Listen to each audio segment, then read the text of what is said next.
Siddhartha Gautama, born a prince, sheltered from the world. His father, King Suddhodana, literally built walls around him so he'd never see suffering. No sickness, no old age, no death. Just luxury, comfort, pleasure. There was even a prophecy that this kid would either become a great king or a great spiritual leader, and his father did everything in his power to make sure it was the king option. Surrounded him with youth, beauty, entertainment, kept the ugly parts of life completely out of sight. But one day, he steps outside those walls, and what does he see? A sick man, an old man, a corpse, and a wandering ascetic, someone who had given up everything, yet looked completely at peace. That's it. That's the moment everything cracks open for him. He doesn't just feel bad about it. He doesn't go back to the palace and journal about gratitude. He leaves. At 29 years old, he walks away from the throne, the wife, the newborn son, everything, in the middle of the night. Gone. Why? Because he realized something that most people spend their whole lives running from. Suffering isn't a bug in the system. It is the system. And no amount of wealth or comfort was going to fix that. So he goes looking for answers, studies under the top spiritual teachers of his time, Alara Kalama, Uddaka Ramaputta. These weren't random guys. They were considered the best of the best. He masters their meditation techniques, reaches the highest mental states they could teach, and then says, this isn't it. Deep meditation felt good, sure, but the moment you come out of it, the suffering's still there, waiting. So he goes the other direction, joins a group of 5 ascetics and tries extreme self-denial, fasting until his spine was visible through his stomach, sleeping on thorns, holding his breath until he nearly passed out. For 6 years, he pushes his body to the absolute edge. Nearly dies doing it, and then says, this isn't it either. And here's where it gets interesting.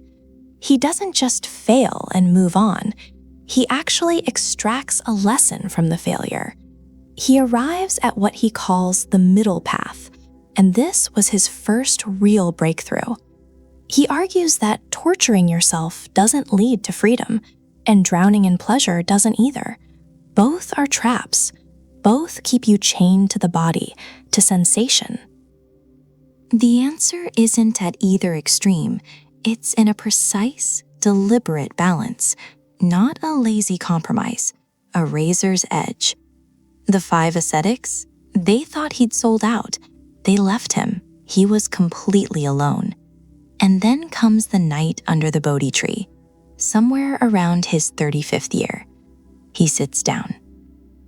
Makes a vow. He's not getting up until he finds the answer.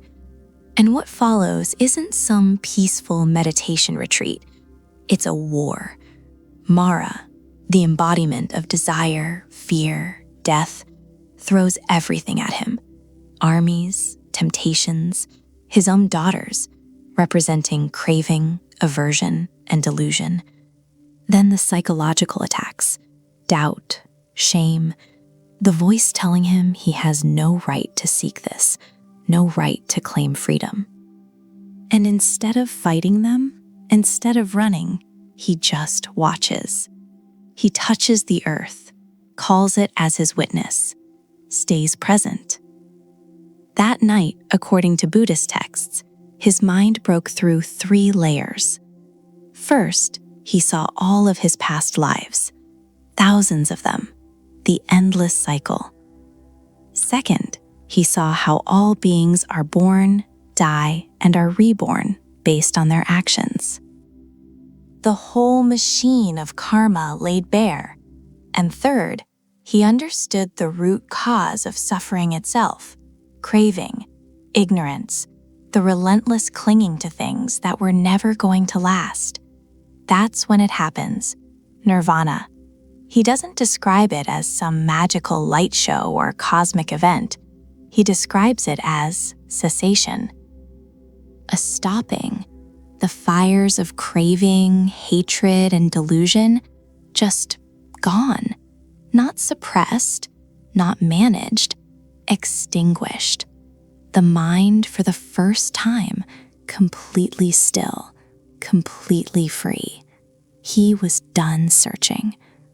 But here's the thing, he almost didn't teach any of it.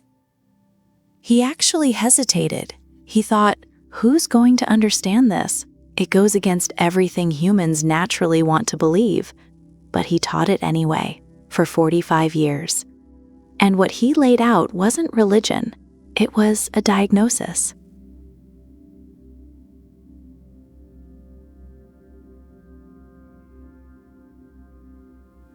So, Buddha didn't start with hope.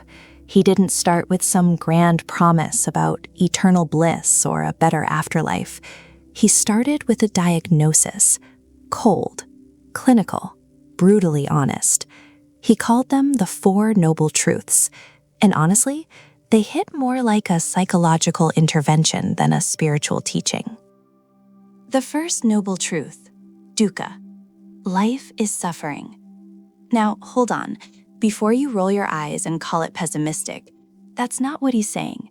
He's not saying life is miserable and everything sucks. What Buddha argues is something way more subtle and way more uncomfortable. He's saying that dissatisfaction is baked into the human experience. It's structural. It's not a bug. It's a feature of how we interact with reality. You get the thing you want? Great. Now you're afraid of losing it. You don't get what you want? You suffer. You get something you didn't want? You suffer. Even neutral moments, they pass. And that passing, that impermanence, that gnaws at you whether you notice it or not. He points out that even pleasure is a setup for suffering, because pleasure ends. And when it ends, you want it back. And that wanting, that gap between what is and what you wish it was, that's dukkha. It's not dramatic suffering he's talking about. It's that low-grade hum of something's off that most people carry their entire lives without ever naming it. And here's the thing. Most people hear this and want to argue with it, but I'm happy right now. Sure, Buddha doesn't deny that. He just asks, how long does it last? And what happens in your mind when it fades? The second noble truth, samudaya, the origin of suffering. This is where it gets sharp. Buddha argues that suffering doesn't just randomly show up. It has a root cause. And that cause is craving, tanha, this relentless, almost unconscious thirst for things to be different than they are. He breaks it down into 3 types: craving for pleasure, sensory gratification, comfort, dopamine hits; craving for existence, a need to become something, to matter, to build an identity; and craving for non-existence, the desire to escape, to numb out, to not deal with reality. Sound familiar? It should, because this is literally the operating system of the modern human mind. Scroll, buy, achieve, escape, repeat. Buddha's not saying desire is evil. He's saying blind, compulsive craving, the kind you don't even realize is running the show, that's what chains you to the cycle. You're not suffering because life is cruel. You're suffering because you keep grasping at things that were never designed to stay. That's a hard pill, but he doesn't leave you there. The third noble truth, nirodha, the cessation of suffering. This is the one people skip over, but it's the most important one. Buddha claims, and this is bold, that suffering can end, not be managed, not be coped with, ended. He argues that if suffering has a cause, and that cause is craving, then removing the craving removes the suffering. It's almost mathematical in its logic. No craving, no clinging. No clinging, no suffering. That state, he calls it nirvana. And no, it's not some mystical paradise. He describes it more like the absence of fire. The flame of craving just goes out. What's left isn't emptiness, it's clarity, peace, freedom from the constant push and pull of wanting. But, and this is key, he doesn't just say, stop wanting things and walk away. That would be useless advice. Which brings us to the fourth noble truth, Magga, the path. Buddha lays out an actual, structured, step-by-step framework for how to get there. He calls it the Noble Eightfold Path. 8 practices, 8 mental disciplines, covering how you think, how you act, and how you train your mind. He's not asking for blind faith here. He's handing you a method, a system. Test it, apply it, see if it works. That's what separates Buddha from most spiritual teachers. He doesn't say, believe me. He says, try it yourself. And if it doesn't work, walk away. No guilt, no threat, just a framework and an invitation.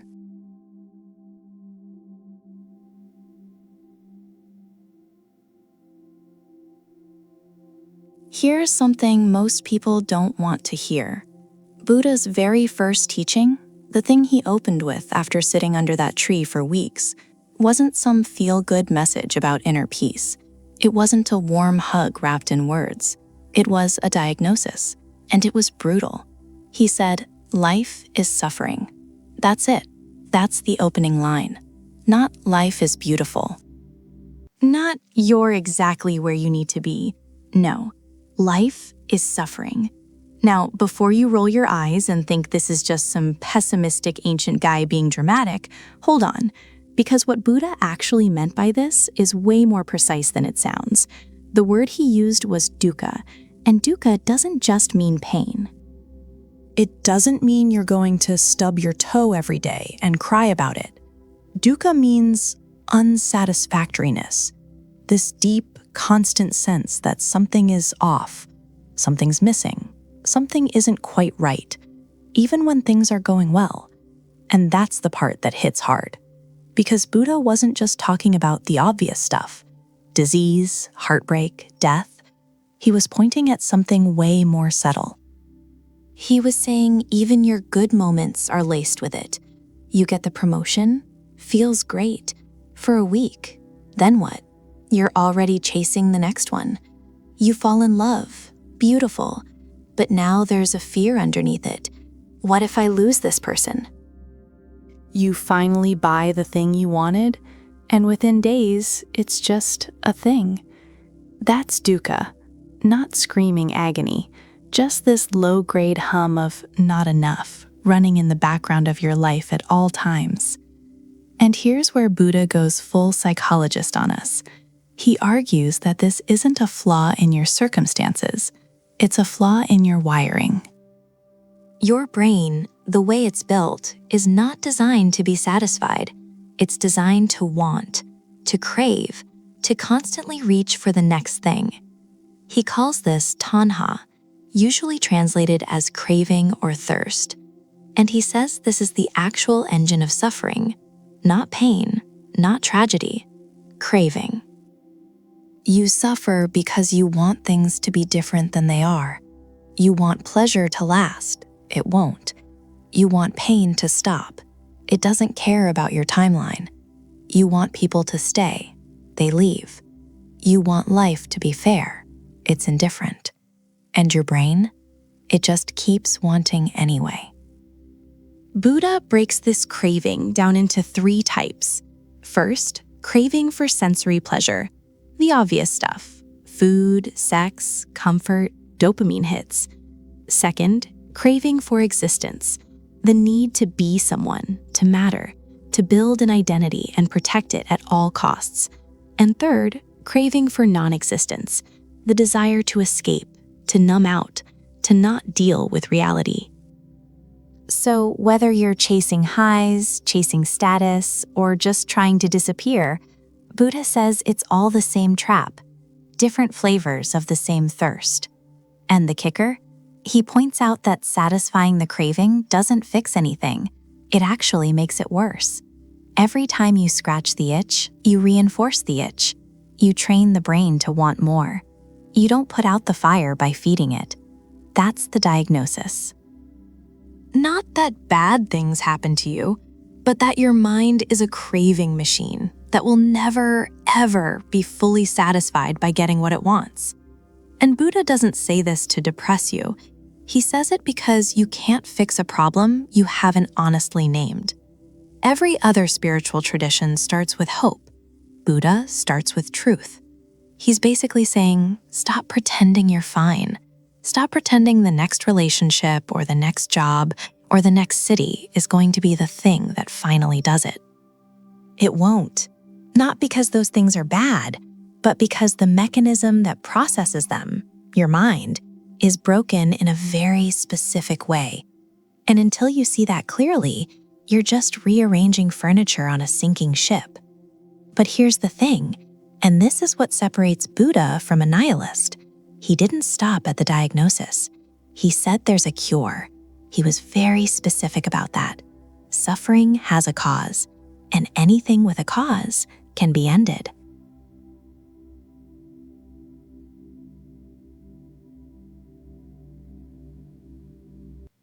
Most people hear Buddha and immediately think, oh, the guy who said desire is bad. Just stop wanting things. And that's probably the most misunderstood idea in the history of human thought. Buddha never said desire is the enemy.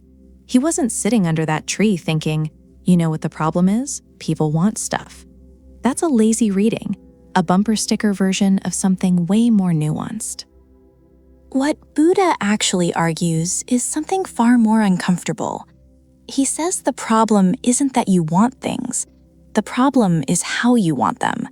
The grip, the white-knuckle, desperate clinging to outcomes, to people, to feelings, to versions of yourself that don't even exist yet. He calls it tanha, and most people translate that as desire, but that's not quite right. A better translation? Craving, thirst, that restless, never-satisfied itch that sits underneath everything you do. And here's where Buddha operates less like a monk and more like a surgeon. He cuts this craving open and shows you what's inside. He identifies 3 types. First, craving for sensory pleasure, kama-tanha. This one's obvious. The dopamine hits. Food, sex, entertainment, validation, comfort. Not bad in themselves, but Buddha points out that you don't just enjoy them, you chain yourself to them. You build your entire emotional state around getting the next hit. And when it fades, and it always fades, you don't just feel neutral, you feel empty, worse than before. So you chase again, harder. Second, craving to become, bhava-tanya. This is subtler, and honestly, more dangerous. It's the obsession with becoming someone. I'll be happy when I'm successful. I'll be at peace when I'm respected. I'll finally feel enough when I reach that goal. Buddha argues this is a trap disguised as ambition. Because the finish line keeps moving. You become the thing and immediately start craving the next version of yourself. There's no arrival, just more running. Third, craving to not exist, vibhava-tanya. This one's dark. It's the desire to escape, to disappear, to numb out. It's not always dramatic. Sometimes it looks like scrolling for hours. Sometimes it's losing yourself in work so you don't have to sit with what you actually feel. Buddha recognizes this as just another form of the same craving, turned inward. So look at these 3: chasing pleasure, chasing identity, chasing escape. That's the whole game. That's what most human beings spend their entire lives bouncing between. And Buddha says none of it works. Not because the things themselves are evil, but because you're using them to fill a hole that they were never designed to fill. And here's the part that really stings. He warns that this craving doesn't just cause suffering in some abstract philosophical way. It literally shapes your reality. It warps how you see people, how you interpret events, how you react to every small moment of your day. You stop seeing things as they are. You start seeing them as what they can give you, or what they might take away. That's not desire. That's bondage wearing desire's clothes. Buddha draws a sharp line between wanting something and being owned by wanting something. You can have goals. You can enjoy life. He's not asking you to become a rock, but he argues that the moment your peace depends on getting what you want, you've already lost it. The suffering isn't in the not getting, it's in the needing. And this reframe changes everything. Because suddenly, the work isn't about killing your desires. It's about loosening your grip, noticing when you've gone from preference to desperation, from enjoyment to dependency. Buddha treats the human mind like a machine that's been miscalibrated. The hardware's fine, the software's the issue. And craving, that's the bug in the code that keeps running in the background, eating up your energy, distorting your experience, and you don't even know it's there. Until you look. That's what he's asking you to do. Not suppress, not deny, just look. See the craving for what it is, and watch what happens when you stop feeding it.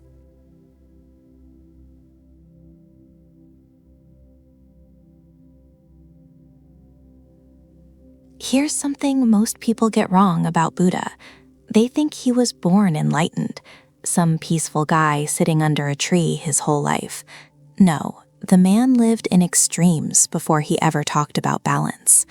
Buddha grew up as a prince, Siddhartha Gautama, sheltered, pampered. His father literally built walls around him so he'd never see suffering. Every pleasure you can think of, food, comfort, luxury, handed to him. He had it all, and he was miserable. So what did he do? He swung to the other end, completely. He left the palace, gave up everything, and went full-on extreme asceticism. We're talking starving himself to the point where you could see his spine through his stomach, sleeping on thorns, denying himself every basic human need. For years, he punished his body thinking that's where freedom was. And you know what he found? Nothing. More suffering, just a different flavor of it. And that's the moment. That's where the whole thing clicked for him. Buddha argues that both extremes, indulgence and deprivation, are traps. They look like opposites, but they do the exact same thing. They keep you chained. One chains you to pleasure, the other chains you to pain, but you're chained either way. So he laid out what he called the middle way. And no, this is not some wishy-washy, everything in moderation bumper sticker advice. That's a lazy reading of it. What Buddha's actually saying is sharper than that. He's saying extremes are lazy. They're the easy route. You either drown yourself in pleasure so you don't have to think, or you punish yourself so you feel like you're doing something noble. Both are avoidance strategies. Both are you running from the actual work of understanding your own mind. The middle way isn't the midpoint between two things. It's a completely different path. He points out that when you chase pleasure, you become dependent on external conditions. Your happiness is only one bad day away from collapsing. And when you go the deprivation route, you build resentment, you break your body down, and you mistake suffering for progress. He'd seen both sides, lived both sides, and he's telling you, neither one leads anywhere. Think about how this plays out today. You've got people grinding themselves into the ground. No sleep, no rest, glorifying burnout like it's a badge of honor. That's one extreme. Then you've got people chasing every dopamine hit they can find. Scrolling, consuming, numbing out. That's the other. Buddha would look at both and say the same thing. You're avoiding yourself. He warns that the mind craves extremes because extremes feel decisive. They feel like you're doing something. Sitting in the middle, that feels uncomfortable. It feels like you're not committed. But Buddha argues that's exactly the point. The middle way requires more discipline than either extreme because you can't just default to a rule. You have to actually pay attention. You have to stay aware. and that's what makes it hard. Extremes are autopilot. The middle way is manual. You've got to steer. Buddha's not telling you to live some boring, bland, passive life. He's telling you to stop letting the pendulum control you. Stop swinging. The guy who binges and the guy who starves are both controlled by food. The one who hoards money and the one who throws it all away are both controlled by money. The extreme doesn't free you from the thing. It proves the thing still owns you. He argues the middle way is about breaking that cycle entirely, not suppressing desire, not drowning in it, just seeing it clearly, without reacting. That's what people miss. Buddha isn't asking you to find some comfortable middle ground and sit there. He's asking you to stop being jerked around by pleasure, by pain, by your own impulses. The middle way isn't moderate, it's radical. Because in a world that pushes you to extremes every single day, choosing not to swing, that's the hardest thing you'll ever do.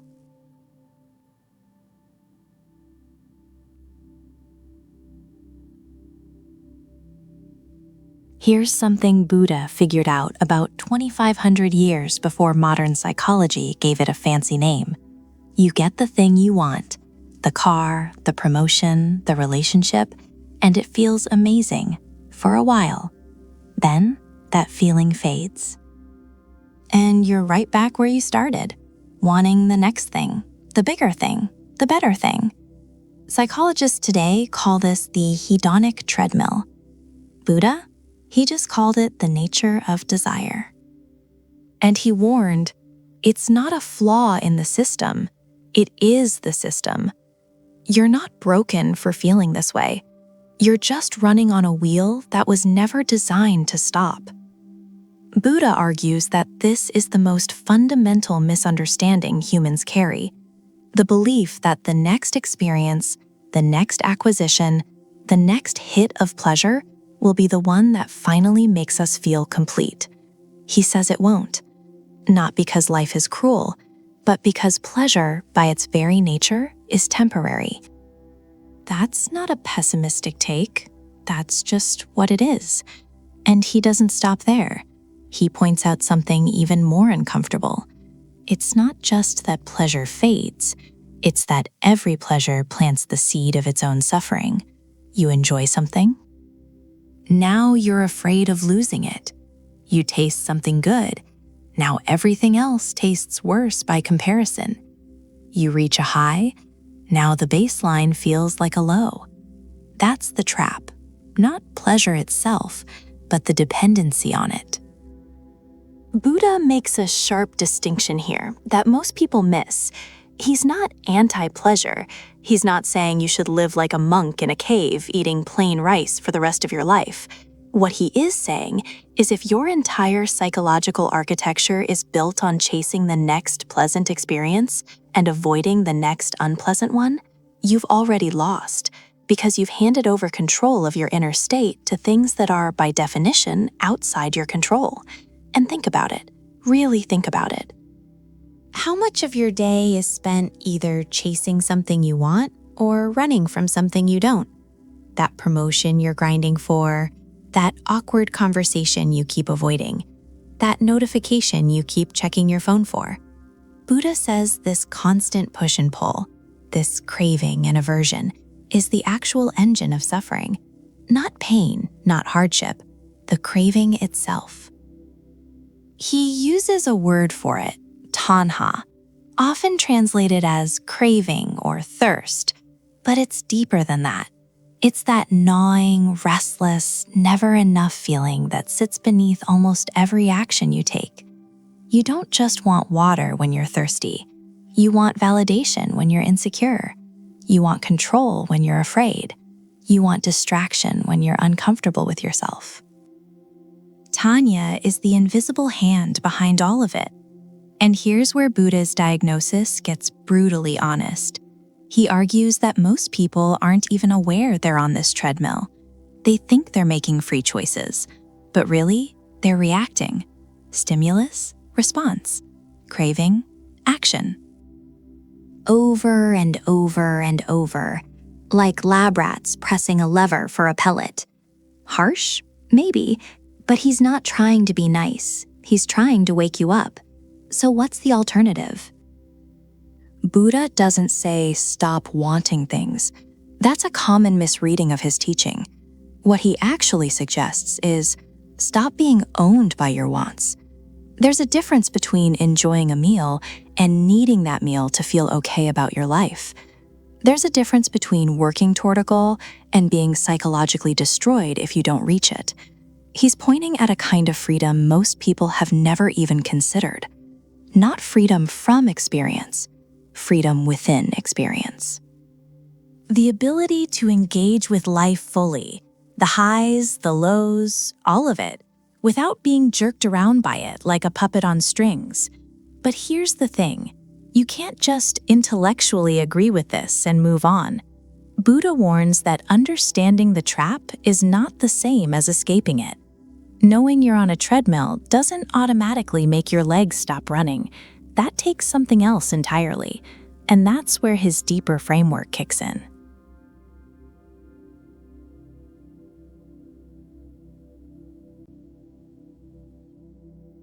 So, Buddha diagnosed the problem. He identified the cause, he told you there's a way out, but he didn't just leave it there. He actually gave you the roadmap. That's the Eightfold Path. And honestly, it's one of the most structured, practical mental frameworks any thinker has ever laid out. This isn't vague spiritual hand-waving.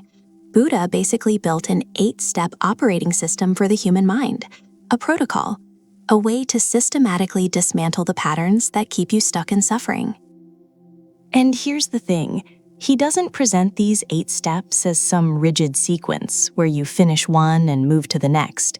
He argues they work together, simultaneously, like 8 spokes of a wheel. You strengthen one, it supports the others. You neglect one, the whole thing wobbles. Let's break them down. Right view. This is the foundation. Buddha says if you don't see reality clearly, nothing else matters. Right view means understanding the 4 noble truths: that suffering exists, that craving causes it, that it can end, and that this path is how you end it. He's essentially saying, step 1 is to stop lying to yourself. See things as they actually are, not how you wish they were, not how your ego frames them, as they are. Right intention. Once you see clearly, you need to point yourself in the right direction. Buddha argues that your intentions shape everything. Are you driven by greed, by ill will, by cruelty? Or are you committed to renunciation, goodwill, and harmlessness? He's not asking you to be a saint overnight. He's asking you to check what's actually motivating you beneath the surface, because most people never do. Right speech. This is where it starts getting practical. Buddha warns that the way you talk to others and to yourself either feeds suffering or starves it.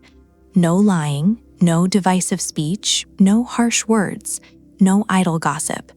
And he's not being moralistic about it, he's being strategic. He points out that wrong speech creates conflict, guilt, anxiety, broken trust. It poisons your own mind before it ever reaches anyone else. Right action. Your behavior matters. Buddha lays out the basics. Don't kill, don't steal, don't engage in sexual misconduct. But beyond the rules, he's making a deeper point. He argues that every action has a consequence. Not in some mystical karmic scoreboard way, in a very real psychological way. You act harmfully, you carry that weight. You act with integrity, you lighten the load. Right livelihood. This one's interesting. Buddha says it's not enough to meditate for an hour and then spend 8 hours doing something that causes harm. He argues your work, how you earn your living, has to align with the path. No trading in weapons, no dealing in living beings, no selling poison. He's saying you can't compartmentalize your life. You don't get to be ethical part-time. Right effort. And here's where discipline kicks in. Buddha doesn't sugarcoat this. He says you need effort, constant, deliberate effort. Effort to prevent unwholesome states from arising, effort to abandon the ones that already have, effort to cultivate good states, effort to maintain them. 4 types of effort. He's basically saying your mind won't fix itself. You have to actively work on it. Right mindfulness. This is the one most people have heard of, but Buddha's version goes way deeper than be present. He teaches 4 foundations of mindfulness: awareness of the body, awareness of feelings, awareness of mind states, and awareness of mental phenomena. He's asking you to become a full-time observer of your own experience, not to judge it, not to react, just to watch.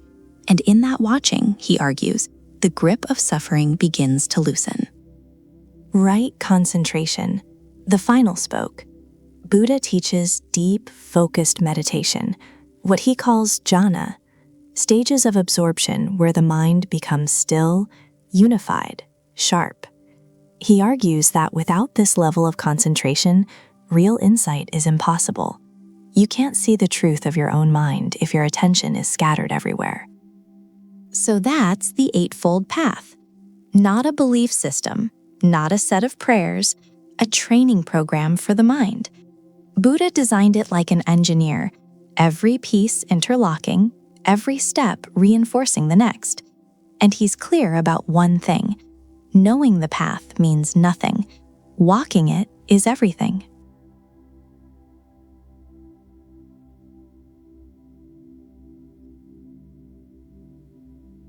Buddha had a name for your brain. He called it the monkey mind. And honestly, it's one of the most accurate descriptions of the human condition ever put into words. Here's what he meant. Watch a monkey in a tree. It grabs one branch, swings to the next, never sits still, never stays put. It's restless, chaotic, constantly reaching for the next thing before it's even done with the current one. That's your mind, right now, every single day. 1 second, you're thinking about what to eat for dinner. Next second, you're replaying an argument from 3 years ago. Then you're worrying about rent. Then you're fantasizing about some future version of your life that doesn't exist yet. Then back to the argument. Then guilt about something you said last week. Then dinner again. Branch to branch to branch. Nonstop. And Buddha argues this isn't just some quirky human trait. He says this is the root of the problem. This is where suffering begins. Not in your circumstances, not in what happens to you, but in this untrained, undisciplined, completely out of control mind that you've never once been taught how to manage. Think about that for a second. You've been taught how to read, how to do math, how to drive a car, but nobody, not your parents, not your teachers, not anyone, ever sat you down and said, hey, here is how your mind actually works, and here's how to not be a slave to it. Buddha points out something brutal here. He says most people go their entire lives without ever realizing they are not in control of their own mind. They think they are. They believe they're the ones choosing their thoughts, directing their attention, making rational decisions. But they're not. The monkey is running the show, and they don't even know it. He compares it to being a servant who thinks he's the king. You're taking orders from this chaotic, reactive, fear-driven mind, and you genuinely believe you're the one in charge. That's the delusion. That's the trap.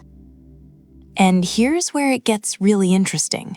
Buddha doesn't just identify the problem. He breaks down exactly what the monkey mind does to you. First, it clings.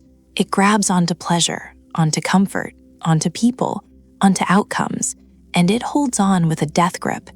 You get something good, and immediately the mind starts panicking about losing it. You haven't even enjoyed it yet, and you're already afraid it'll be taken away. That's the monkey, clinging. Second, it resists. Anything uncomfortable, anything painful, anything that doesn't match what you wanted. The mind fights it. It pushes back. It creates stories about why this shouldn't be happening, why it's unfair, why you deserve better. That resistance. Third, and this is the big one, it wanders. The monkey mind almost never stays in the present moment. It's either dragging you backward into regret and memory, or pulling you forward into anxiety and fantasy. The one place it almost never is? Here, now, where your actual life is happening. Buddha argues that this constant mental noise, this endless swinging from branch to branch, is the real source of human suffering. Not poverty, not heartbreak, not even death. Those are events. They happen. But suffering is what the monkey mind does with those events. It layers on stories, judgments, resistance, fear, and suddenly a moment of pain becomes a lifetime of misery. So what's the move? Buddha doesn't say kill the monkey. He doesn't say suppress it or fight it or pretend it doesn't exist. He says something far more radical. Watch it. Just watch it. Because the moment you start observing the monkey, the moment you step back and see your own thoughts as just thoughts, not facts, not commands, not reality, something shifts. The monkey doesn't disappear, but it loses its grip on you. And that's where the real work begins.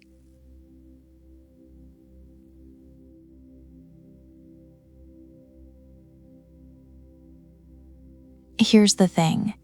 Buddha figured out that most people still haven't. You're not suffering because life is hard. You're suffering because you're gripping onto things that were never yours to keep. That's attachment. And he doesn't treat it like some abstract spiritual concept. He treats it like a diagnosis, a mental pattern, a glitch in the way humans operate. He calls it upadana, clinging. And he argues it's the single most destructive habit the human mind has. Not anger, not jealousy, not even hatred. Clinging. Because all of those other things, they grow out of this one root. And here's what makes his analysis so sharp. He doesn't say wanting things is the problem. That's where people get him wrong all the time. Oh, Buddha said desire is bad. No, he said clinging is bad. There's a difference, a big one. You can enjoy a meal without needing every meal to be that good. You can love someone without needing them to never change. You can have money without building your entire identity around it. That's not the issue. The issue is when you latch on, when you mentally grab something, a person, a status, an outcome, a version of yourself, and you say, this is mine, this has to stay, this cannot change. That's where the suffering starts. Not in the having, in the holding. Buddha points out something brutally obvious that everyone ignores. Everything changes. Everything. Your body, your relationships, your moods, your bank account, the people you love, the person you think you are. All of it is in constant motion. Nothing holds still. He calls this Anicca, impermanence, and it's not a philosophy, it's just reality. So what happens when you clamp down on something that's constantly moving? You get dragged. That's it. That's suffering. You're holding onto a rope tied to a train, and you're wondering why your arms hurt. He breaks attachment down into 4 types, 4 ways humans chain themselves without realizing it. First, clinging to sensory pleasure, kama upadana, the obvious one. Food, sex, comfort, entertainment. Not that these things are evil, but the moment you need them to feel okay, you're trapped. You've handed your peace of mind over to something outside yourself, and that thing will always, eventually, be taken away. Second, clinging to views, ditthi upadana. This one's sneaky. It's not about objects, it's about opinions, beliefs, being right. Buddha argues that people will destroy relationships, start wars, and ruin their own mental health just to protect a viewpoint, not because the view is correct, but because they've fused their identity with it. Attack the idea, and it feels like you're attacking them. Third, clinging to rituals and practices. Silabata Upadana. He's basically calling out performative spirituality. People who think if they do the right ritual, follow the right routine, check the right boxes, they'll be saved. He says no. If the practice isn't changing how your mind works, it's just theater. You're attached to the appearance of progress, not actual progress. Fourth, and this is the deepest one, clinging to the idea of a self. Attavada Upadana, the belief that there's a fixed, permanent you sitting behind your eyes. Buddha argues this is the ultimate attachment, because every other form of clinging feeds off this one. I need pleasure. I am right. I must be saved. Remove the illusion of a fixed self, and the whole chain collapses. That last one is hard to sit with. Really hard. Because it's not just asking you to let go of stuff. It's asking you to let go of the one doing the holding. But here's what he's not saying. He's not saying you shouldn't care. He's not saying walk through life like an emotionless ghost. He actually warns against that too. Cold detachment isn't freedom. It's just another wall. What he's pointing at is something more precise. Hold things the way you'd hold water in an open palm, gently, knowing it'll slip through, and being okay with that. Because the moment you close your fist, you've already lost it.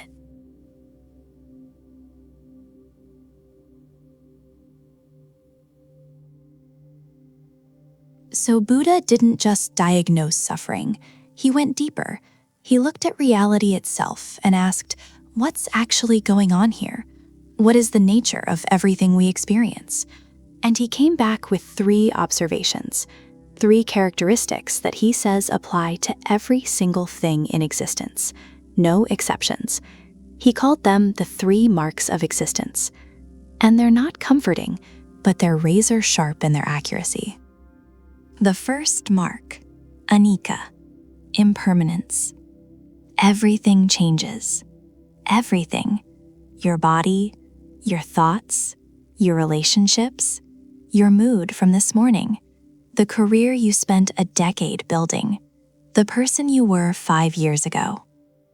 Gone, shifting, morphing into something else. Now, you already know this intellectually. Nobody's going to argue that things don't change. But Buddha argues that you don't actually live like you know it. You hoard, you cling, you build your entire emotional world on things that are, by their very nature, temporary. And then you act shocked when they shift. He points out that impermanence isn't the problem. Your refusal to accept it, that's the problem. You fall in love and immediately start fearing the loss. You get a promotion and start worrying about the next one. You have a perfect day and spend the evening anxious that tomorrow won't match it. Buddha's not being cruel here. He's being precise. He's saying you are in a constant, exhausting war with the nature of reality, and reality wins every single time. The second mark, dukkha, unsatisfactoriness. Now, this connects back to the first noble truth, but here Buddha takes it further. He's not just saying life contains suffering. He's saying that everything conditioned, everything that arises because of causes and conditions, is inherently incapable of providing lasting satisfaction. Think about that for a second. That thing you're chasing right now, the goal, the relationship, the milestone, Buddha argues it will not, cannot, give you permanent fulfillment. Not because it's bad, not because you chose wrong, but because it's conditioned. It depends on other things. It's unstable by design. He warns that humans are essentially running on a treadmill. You reach one thing, the satisfaction fades, you reach for the next. And you never stop to ask, why does nothing stick? Why does the finish line keep moving? Buddha's answer? It's not that you haven't found the right thing yet. It's that you're looking for permanence in a system that doesn't offer it. You're trying to get full from food that was never meant to nourish you long term. And that's not pessimism. That's a redirect. He's saying, stop looking there. The game is rigged. Look somewhere else entirely. The third mark, anatta, non-self. This one breaks people. This is the one that separates Buddha from almost every other thinker in human history. He argues that there is no fixed, permanent, unchanging self, no soul sitting at the center of your experience pulling the strings. What you call me, your personality, your preferences, your identity, it's a process, a collection of constantly shifting physical and mental events, not a thing, a flow. You're not the same person you were 10 years ago. You're not even the same person you were 10 minutes ago. Your thoughts change, your cells replace themselves, your beliefs evolve. So where exactly is this you that you're so desperate to protect? Buddha breaks the so-called self down into 5 aggregates: form, sensation, perception, mental formations, and consciousness. He says, look at each one. Is any of them permanent? Is any of them truly yours? And the answer, every time, is no. And here's why this matters. Because the thing that suffers most in your life, it's the self you invented, the ego, the story, the identity you built and now spend all your energy defending. He's not saying you don't exist. He's saying you don't exist the way you think you do. And that misunderstanding, that illusion of a solid, separate self, is the deepest root of all your suffering. Pull that root out, everything shifts. Impermanence, unsatisfactoriness, non-self, 3 truths. And Buddha says, until you see them clearly, you're navigating life with a broken map.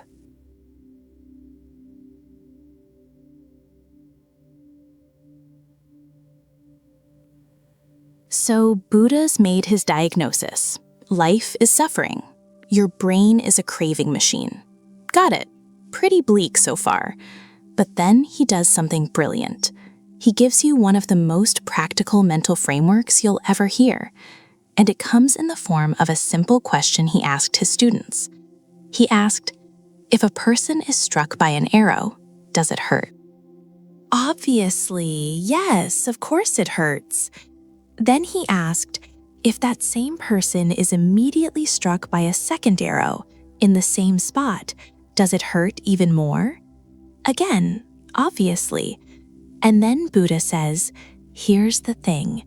In life, you can't always control the first arrow. Pain is coming. Loss is coming. Rejection, failure, sickness, betrayal, these arrows will hit you. That's not optional.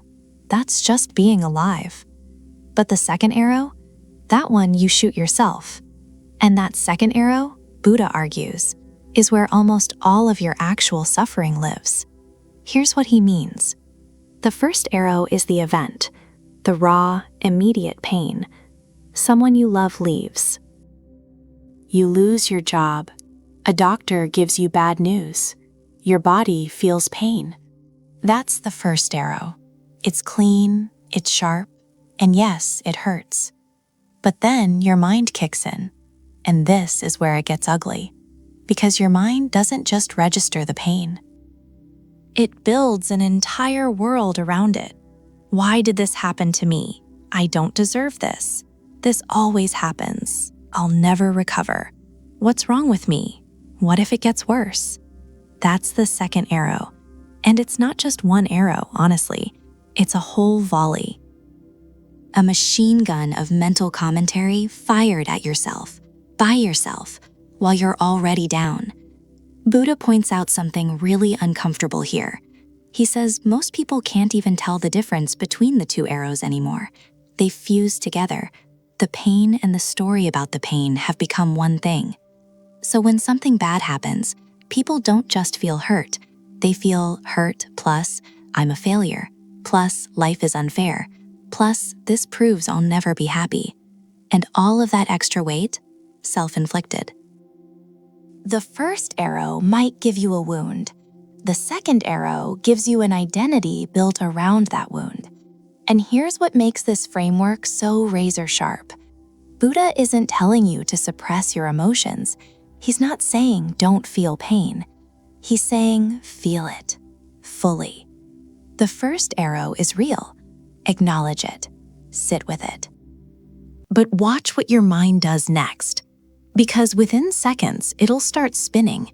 It'll start adding layers, narratives, judgments, projections into the future, guilt about the past. And every single one of those layers is a second arrow you're choosing to fire, even if it doesn't feel like a choice. He warns that we become so addicted to the second arrow that we actually seek it out. Someone cuts you off in traffic. First arrow, a flash of annoyance. But then you spend the next 20 minutes mentally arguing with a stranger who's already forgotten you exist. That entire 20 minutes, second arrows, all of them, every single one, self-inflicted. A relationship ends. First arrow, grief, real, valid grief. But 6 months later, you're still replaying conversations at 2 a.m., rewriting what you should have said, torturing yourself with what-ifs. That's not the breakup hurting you anymore. That's you hurting you. And Buddha's point is dead simple. You will get hit by first arrows your entire life. That's the deal. You signed up for this when you were born. But the second arrow is where you actually have power. Not by forcing yourself to think positive, not by pretending everything's fine, but by learning to notice the moment your mind reaches for that second arrow and just not firing it. That pause, that tiny gap between the pain and the story about the pain, Buddha says that's where freedom lives. Not in avoiding suffering, not in escaping life, but in stopping yourself from making it worse than it already is. Most of your suffering isn't happening to you, it's being done by you. And the moment you really see that, something shifts.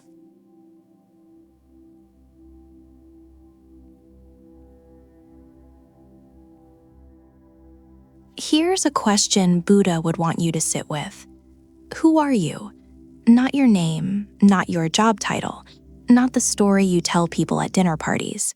Strip all of that away, and what's left? Buddha's answer is brutal. Nothing. There's no fixed, permanent you in there. No core self sitting behind your eyes running the show. And he doesn't say this to be poetic or mystical. He says it because he genuinely believes it's the truth, and that your inability to see it is one of the root causes of your suffering. He calls this anatta, no self, and it's probably the most radical idea he ever put forward. Here's how he breaks it down. Buddha argues that what you call me is actually just 5 things stacked on top of each other. He calls them the khandhos, the 5 aggregates: your physical body, your feelings and sensations, your perceptions, your mental formations, thoughts, habits, reactions, and your consciousness. That's it. That's the whole list. And none of them are you. Your body changes constantly. Cells die, new ones form. The body you had 10 years ago is literally not the same body you have now. Your feelings, they shift by the hour. You're angry in the morning, calm by lunch, anxious by night. Your perceptions change depending on your mood, your sleep, your last conversation. Your thoughts, you can't even control those. They just show up. And consciousness? Buddha argues even that isn't some permanent soul sitting in a control room. It arises and passes away, moment to moment, depending on conditions. So where's the you in all of that? Buddha says there isn't one. What you experience as a self is really just a process. a constantly shifting stream of events that your mind stitches together into a narrative and calls me. It's like watching a river and thinking it's one thing. It's not. It's just water moving. Always different water. And this is where it gets uncomfortable. Because if there's no fixed self, then who's been making all your decisions? Who's been holding grudges? Who's been terrified of failure? Who's been desperately trying to be liked? A fiction, that's who. Buddha argues that the ego, this sense of I, is the greatest con your own mind ever pulled on you. And it doesn't just sit there quietly, it runs everything. It's the thing that gets offended, the thing that compares you to other people, the thing that replays that embarrassing moment from 6 years ago at 2 a.m. It's constantly working to protect something that doesn't actually exist. And that protection, that's where the suffering lives. He points out that nearly every emotional pain you felt can be traced back to this illusion. Someone insulted you, but who got hurt? The self-image. You failed at something, but what actually suffered?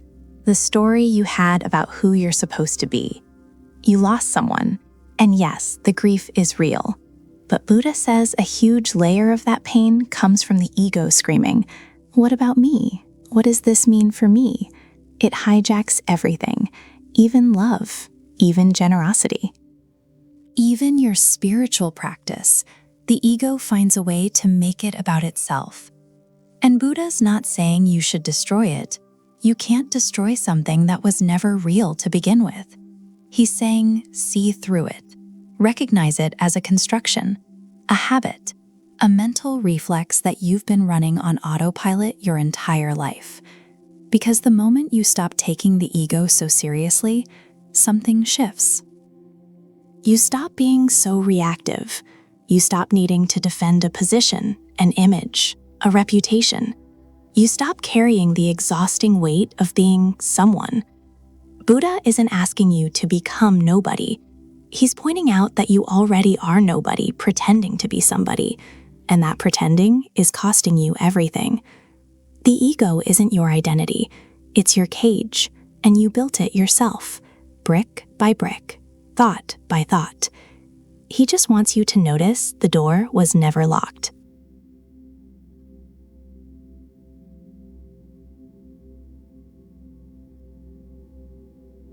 There's a story in Buddhist tradition that hits different from most spiritual parables.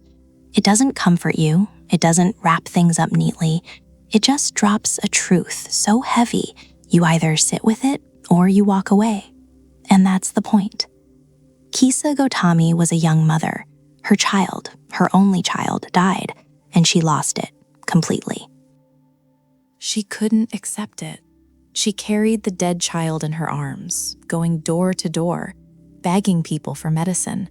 Please, someone give me medicine for my child. People looked at her like she was out of her mind. And honestly, by that point, grief had taken her there. Someone eventually pointed her to Buddha. And here's where it gets interesting. Because Buddha didn't do what you'd expect. He didn't sit her down and explain the nature of impermanence. He didn't lecture her. He didn't say, everything happens for a reason. Because he wasn't in the business of cheap comfort. He told her, yes, I can help you, but I need one thing. A mustard seed. That's it. One tiny mustard seed. But it has to come from a household where no one has ever died. No parent, no child, no spouse. No one. Ever. Simple enough, right? Mustard seeds were everywhere in those days. Every home had them. So she went, door to door. And every single house she visited, they had mustard seeds. Plenty of them. But every single one had also been touched by death. My husband died 2 years ago. We lost our daughter. My father passed last month. Every single home. Buddha didn't tell her the lesson. He made her walk through it.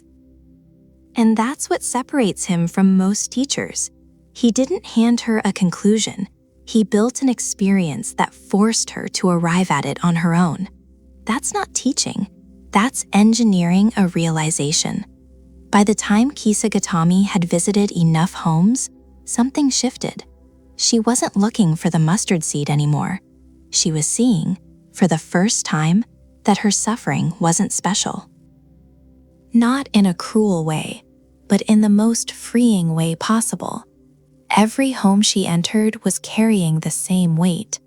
Death had visited all of them. Loss was the one thing every human being shared. She buried her child. She went back to Buddha, and she understood. Now, here's what Buddha's really doing with this. He's not minimizing her pain. He's not saying other people have it worse, so get over it. That's not the move. What he's arguing is something much deeper. He's saying, your suffering feels isolating because you think it's yours alone. You think the universe singled you out. And that belief that you're the only one carrying this, that's what makes the grief unbearable. Not the loss itself, the loneliness of it. Buddha points out that suffering is universal, not as some abstract philosophical concept, but as a lived, felt, walked through reality. And he made Kisa Gotami feel it in her bones. Not through words, through footsteps, through doors, through the faces of strangers who carried the same wound she did. And here's the brutal part. There was no medicine. There was never going to be a mustard seed from a deathless home. Buddha knew that from the start. He wasn't tricking her. He was showing her that the cure she was looking for, the reversal, the undoing of death, doesn't exist. And the moment she stopped demanding reality be different from what it is, that's when the suffering began to loosen its grip. He argues that resistance is what turns pain into suffering. Pain is the loss. Suffering is the refusal to accept the loss. Kisa Gotami's pain was real. But her suffering, carrying a dead child door to door, begging for a miracle, that was resistance. That was her mind at war with what had already happened. Buddha didn't heal her grief. He ended her war with reality. And that distinction, that's everything.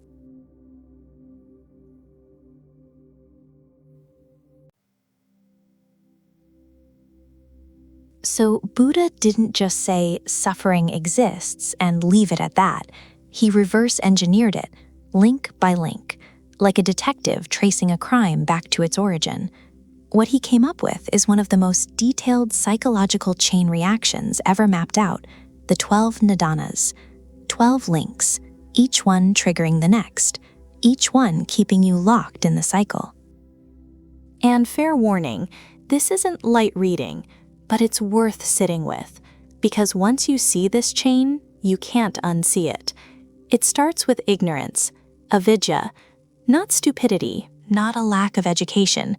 Buddha means something very specific here, a fundamental misunderstanding of how reality works. You don't see things as they are. You see things as you are, filtered, distorted, incomplete. And from that misperception, everything else follows. Out of ignorance come mental formations, sankhara. These are your conditioned patterns. Your habits of thought, your automatic reactions, all the programming you've picked up from your upbringing, your culture, your past experiences. Buddha argues you don't choose most of your thoughts. They're inherited, preloaded, and they shape everything that comes next.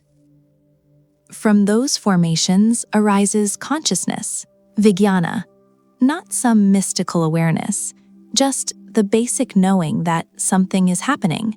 Your mind lights up, it's awake, it's registering. And the moment consciousness kicks in, you get name and form, nama rupa, your mind and body. The whole psychophysical package, the thing you call me, that me comes equipped with 6 sense spaces, sharayatana, eyes, ears, nose, tongue, body, and mind. 6 doors through which the world pours in. Buddha counts the mind as a sense organ, by the way, which is a move modern cognitive science is only now catching up to. The moment those sense doors are open, there's contact, sparsha. Sense meets object. Eye meets color. Ear meets sound. Mind meets thought. It's happening all the time, non-stop. You can't shut it off. And contact produces Vedana, not emotion, something more primal than that. Every single contact generates one of 3 responses: pleasant, unpleasant, or neutral. That's it, 3 flavors. And Buddha says this is where things get dangerous, because this is the fork in the road. Here's why. Feeling leads to craving, tanha. Something feels pleasant, you want more. Something feels unpleasant, you want it gone. Something feels neutral, you check out, get bored, look for stimulation. This is the link Buddha zeroes in on the most, because craving is where you stop just experiencing life and start grasping at it. Craving thickens into clinging, upadana. Now it's not just, I want this, it's, I need this, this is mine, this defines me. You cling to pleasure, to opinions, to identity, to the story you've built about who you are. Buddha says clinging is craving with a death grip. Clinging fuels becoming, bhava. You start building. Building a self around your attachments, building a future around your cravings, building a life around things that are, and he keeps hammering this point, temporary. Becoming leads to birth, jati, not just physical birth, the birth of new identities, new selves, new versions of me that are constantly being constructed and reconstructed based on what you cling to. And whatever is born, it ages and dies. Jara marana, suffering, grief, loss, decay, the whole package, not as punishment. Just as consequence. What begins must end. And when it ends, you suffer. And that suffering feeds right back into ignorance. And the wheel turns again. 12 links, one unbroken chain. But here's what makes Buddha a genius, not just a philosopher. He doesn't lay this out to depress you. He lays it out to show you where to cut. You can't control contact. You can't stop your senses from functioning. But you can catch the moment between feeling and craving. That tiny gap, that fraction of a second where something feels pleasant and your mind reaches for it. Gap? Buddha says that's your way out. Not through force, not through willpower, through awareness. Pure, precise, unflinching awareness of what's actually happening inside you before the chain drags you forward.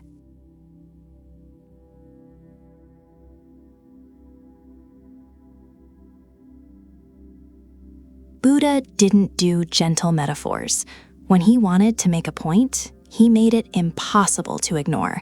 And the fire sermon might be the most visceral, confrontational teaching he ever delivered. Here's the setup. He's standing in front of 1,000 monks, all former fire worshippers, people who literally spent their lives tending to sacred flames. And what does he tell them? Everything is burning. Not just fire out there, fire in here, inside you, right now.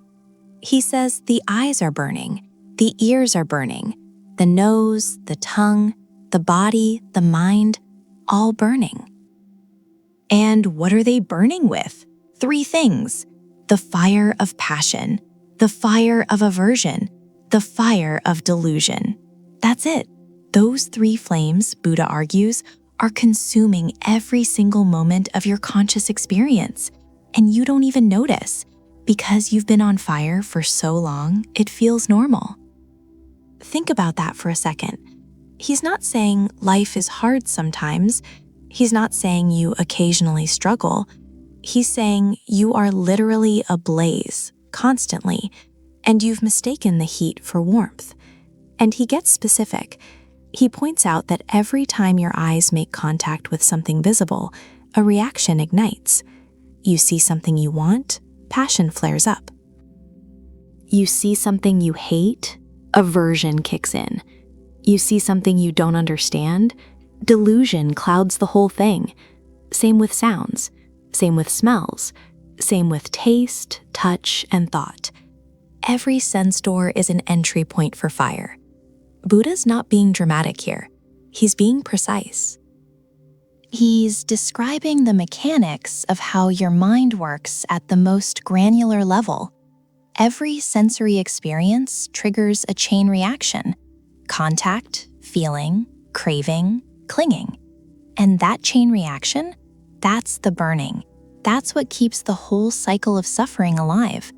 And here's the part that really cuts deep. He argues that you're not just passively on fire, you're actively feeding the flames. Every time you chase a pleasure, you throw fuel on it. Every time you push away something painful, more fuel. Every time you distract yourself, numb out, or refuse to see what's really going on, fuel. You are the arsonist and the building. So what's the move? Buddha doesn't say stop feeling things. He doesn't say shut down your senses. He says something far more radical. He says become disenchanted. That word disenchanted is doing a lot of heavy lifting. In Pali, it's nibbida, and it doesn't mean depressed or cynical. It means you stop being under the spell. You stop being hypnotized by sensory experience. You see pleasure for what it is, temporary, unreliable, not worth clinging to. You see pain for what it is, temporary, not worth running from. You see the whole game clearly, and once you do, the fire starts to die. Buddha describes it as a process. A monk who sees this truth becomes disenchanted with the eyes, disenchanted with visible forms, disenchanted with eye consciousness, disenchanted with contact. Disenchanted with whatever feeling arises from that contact. He goes through every single sense base, one by one. Methodical, thorough, like he's walking you through a controlled shutdown of every reactive circuit in your nervous system. And what happens when the fire goes out? That's Nibbana. Literally, the word Nibbana, what we call Nirvana, means extinguishing, blowing out a flame. Buddha didn't describe enlightenment as gaining something extraordinary.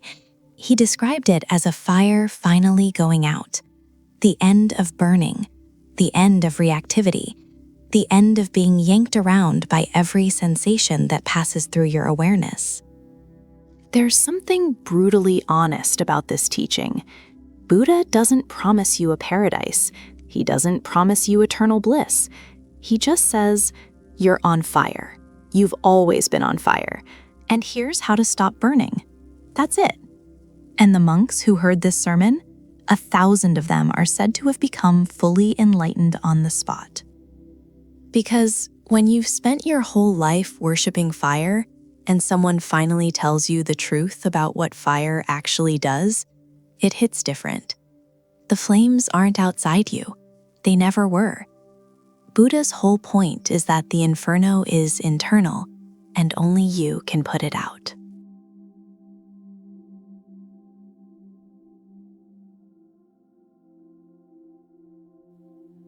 Most people hear Buddha and think detachment, coldness, sitting on a mountain somewhere feeling nothing. That's a complete misread.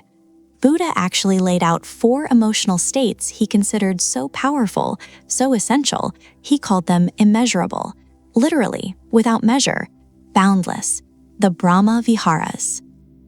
And they're not soft, fluffy spiritual concepts. They're mental training protocols, deliberate, practiced, built over time. Here's what they are. The first one, metta, loving kindness. And before you roll your eyes, this isn't some greeting card version of love. Buddha isn't talking about being nice. He's talking about a fundamental orientation of goodwill toward every living thing, including people you don't like, especially people you don't like. He argues that the default setting of the human mind is tribal. You love the people close to you, you're indifferent to strangers, and you actively wish harm on anyone who's wronged you. Buddha says that default setting is a cage. It keeps you reactive, petty, small. Metta is the practice of deliberately overriding that programming. You start with yourself, then people you love, then neutral people, then, and this is where it gets hard, your enemies, people who've hurt you. You extend goodwill even there, not because they deserve it, but because carrying hostility is poison and you're the one drinking it. The second, karuna, compassion, but again, not the watered-down version. Buddha draws a sharp line between compassion and pity. Pity looks down. Pity says, I'm glad that's not me. Compassion meets suffering at eye level. It says, I see this pain, and I'm not turning away from it. He points out something most people miss. Compassion isn't weakness. It actually requires enormous strength, because the natural instinct when you encounter suffering, someone else's or your own, is to flinch, to look away, to numb out, to scroll past it. Buddha says real compassion is the refusal to do that. It's staying present with pain without trying to fix it, escape it, or make it about you. That takes guts. The third, mudita, sympathetic joy. And honestly, this might be the hardest one of all four. It means feeling genuine happiness when someone else succeeds, when someone else gets the thing you wanted, when someone else's life is going better than yours. Buddha knew exactly how the mind works here. He knew that comparison is baked into human psychology. Someone gets promoted, your first thought isn't joy. It's, why not me? Someone finds love, and instead of being happy for them, there's this quiet sting. Envy, resentment, a sense that their win is somehow your loss. Buddha calls this out directly. He says that inability to feel joy for others is just another form of suffering. It's the monkey mind again, clinging to what you want, resisting what is. Mudita is the antidote, and it's not natural. You have to train it, deliberately, over and over, until someone else's happiness stops feeling like a threat. The fourth, upekkha, equanimity. This is the one that ties it all together. Equanimity doesn't mean you don't feel anything. Buddha is very clear about that. It means you stop being thrown around by what you feel. Good things happen, you don't get manic. Bad things happen, you don't collapse. You stay centered. Not cold, not detached, centered. He warns that without equanimity, the other three become unstable. Loving kindness without equanimity turns into emotional dependency. Compassion without equanimity turns into burnout. Joy without equanimity turns into attachment to outcomes. Equanimity is the foundation that keeps everything balanced. So why did Buddha call these immeasurable? Because he argues there's no limit to how deep you can go with them. You can always extend more goodwill, always hold more compassion, always expand your capacity for joy, always deepen your balance. There's no ceiling, no finish line. And here's the part people miss. Buddha didn't teach these as moral duties. He taught them as mental technology. Tools to rewire the way you relate to yourself, to other people, to reality itself. Practice them, and the mind changes. Not overnight, not easily, but it changes. That was the whole point.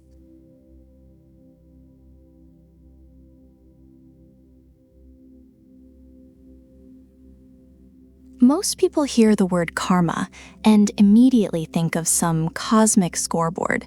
You cheat someone, you get cheated. You do something nice comes back. Like the universe is sitting there with a spreadsheet, keeping tabs. Buddha would probably shake his head at that. because that's not what he taught, not even close. What he actually laid out was something far more ruthless and far more honest than some mystical reward and punishment system. Here's what Buddha actually said about karma. He defined it with one word: intention. That's it. He said, intention, I tell you, is karma. Not the action itself, not the outcome, the intention behind it. The mental state you're operating from when you do something, that's what counts. And that changes everything. See, most people are obsessed with what they do. Buddha wasn't.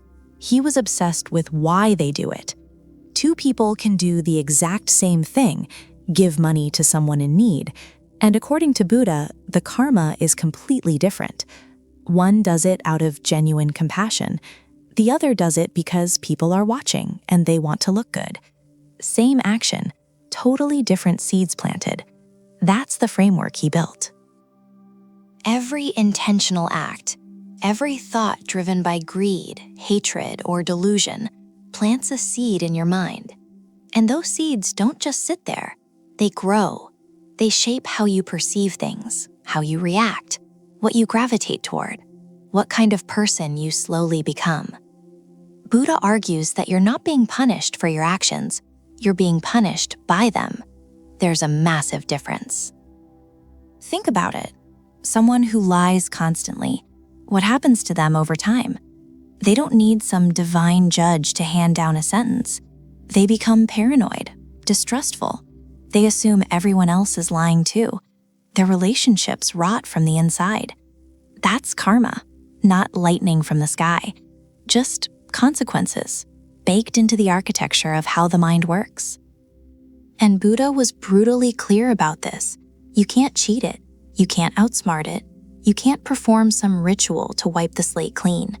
He wasn't offering some loophole where you meditate for an hour and erase years of toxic behavior.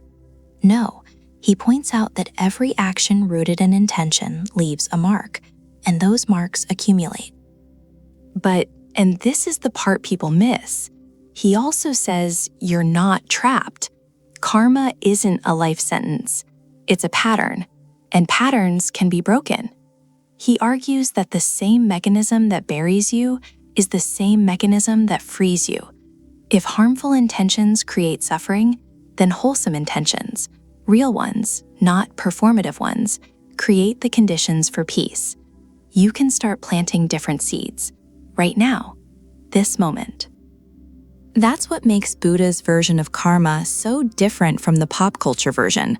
It's not about cosmic justice. It's about mental hygiene. It's about understanding that your inner world, your motives, your reactions, the stuff nobody sees, is building your reality from the inside out, every single day. He warns that most people sleepwalk through this. They act on impulse, react out of anger, make decisions from fear, and never stop to examine the intention behind any of it. And then they wonder why their life feels like it's stuck on repeat. Same problems, same pain, different faces. Buddha says that's not bad luck. That's karma doing exactly what it does. And here's what's really uncomfortable about his teaching. He removes the victim card completely. He doesn't say bad things won't happen to you. They will. But he argues that your response, your intention in the face of what happens, that's where your karma lives. Not in what the world throws at you, in what you throw back. So karma, the way Buddha taught it, isn't mystical. It's mechanical. It's the mind's cause and effect engine running 24/7, whether you're paying attention or not.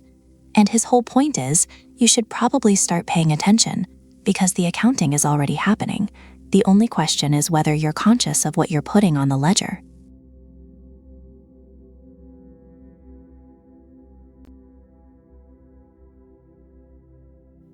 Now, Buddha wasn't just sitting under a tree talking about enlightenment in abstract terms.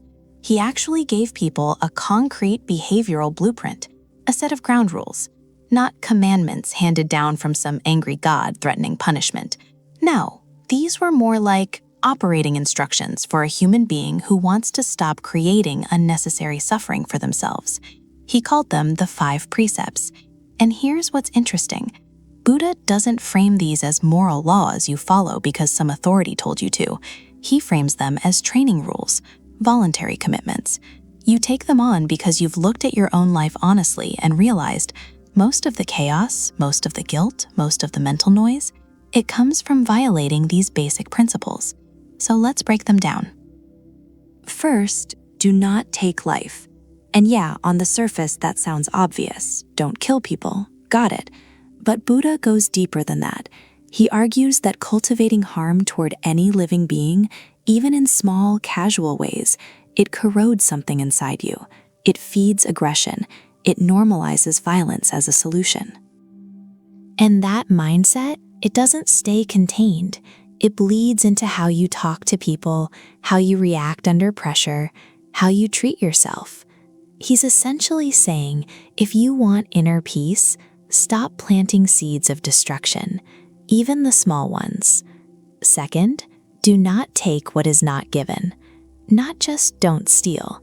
Buddha points out that the impulse to take what isn't yours, whether it's someone's possessions, their credit, their time, their energy, it comes from a place of lack, a belief that you don't have enough, that you are not enough. And every time you act on that impulse, you reinforce that belief. You're literally training your mind to feel more deprived, more hungry, more desperate. So this precept isn't about being a good person for the sake of appearances. It's about starving the part of your mind that keeps telling you you're missing something. Third, refrain from sexual misconduct. Now, Buddha wasn't anti-sex. He wasn't a Puritan. But he warns that sexual energy, when it's driven by compulsion, by dishonesty, by exploitation, it creates massive suffering. Betrayal, attachment, obsession, broken trust. He's not saying desire is evil. He's saying, be honest about it. Don't use people. Don't lie to get what you want. Because the wreckage that comes from that kind of behavior, it follows you. It sits in your mind, and it makes stillness almost impossible. Fourth, do not lie. This one's huge. Buddha argues that false speech is one of the fastest ways to fracture your own mind. Because when you lie, you now have to maintain two realities, the truth and the version you told. That's cognitive load. That's stress. That's anxiety. And it compounds. One lie needs another to protect it. Before you know it, you're living in a web you've built yourself, and you can't relax because you're always managing it. He says, speak truthfully. Not because it's the right thing to do in some vague moral sense, but because a mind full of lies cannot be at peace. It's that simple. Fifth, refrain from intoxicants that cloud the mind. And this is where Buddha really shows his hand as a psychologist. He doesn't say intoxicants are sinful. He says they're dangerous because they shut down your awareness. They make you more likely to break every other precept on this list. You drink, you lose clarity. You lose clarity, you say things you don't mean. You do things you regret. You harm people. You harm yourself. And then you wake up with more suffering than you started with. He warns that numbing the mind is not the same as healing it, not even close. So look at these 5 precepts together. They're not about being holy. They're not about earning some cosmic reward. Buddha treats them as mental hygiene, basic maintenance for a mind that wants to function without constantly generating its own pain. You don't follow them because he said so. You follow them because you've seen what happens when you don't.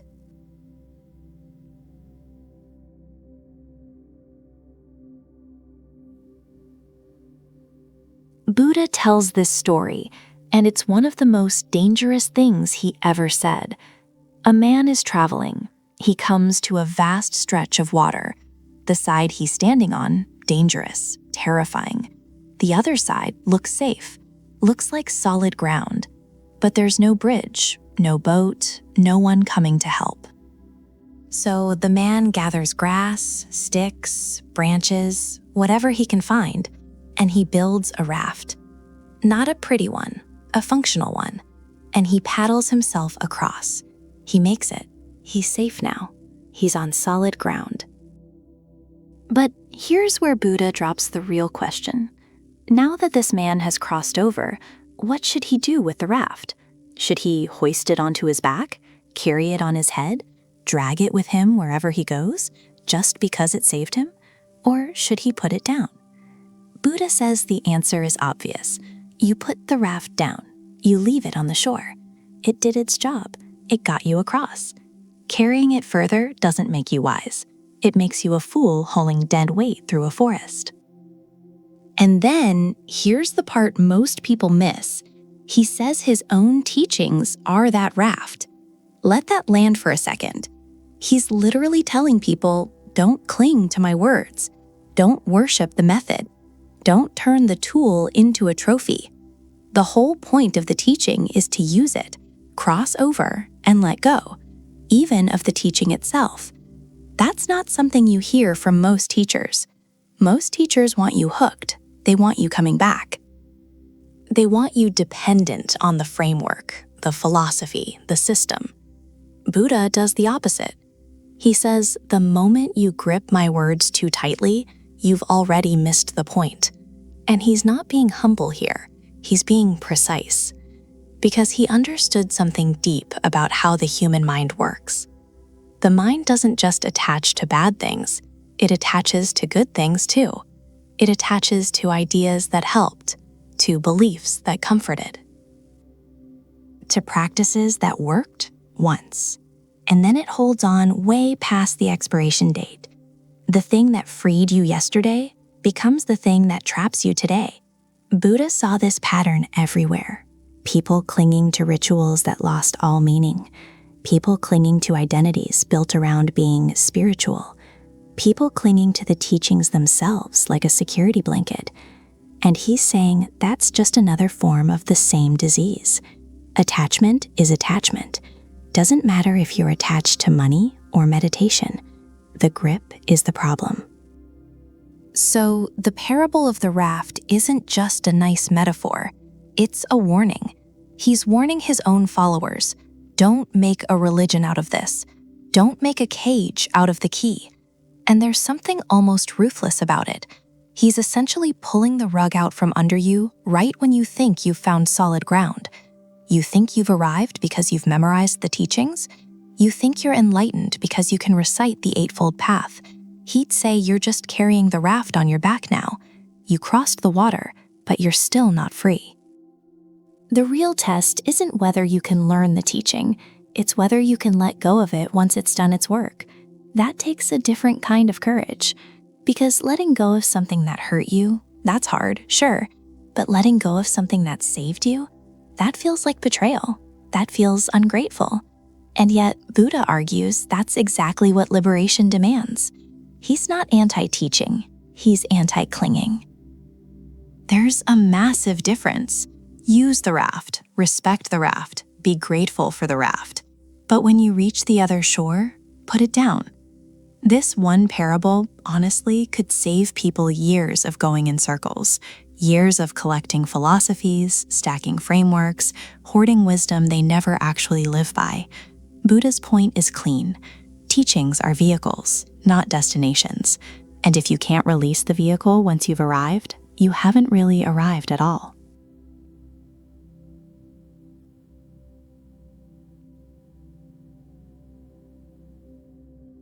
Here's where Buddha starts.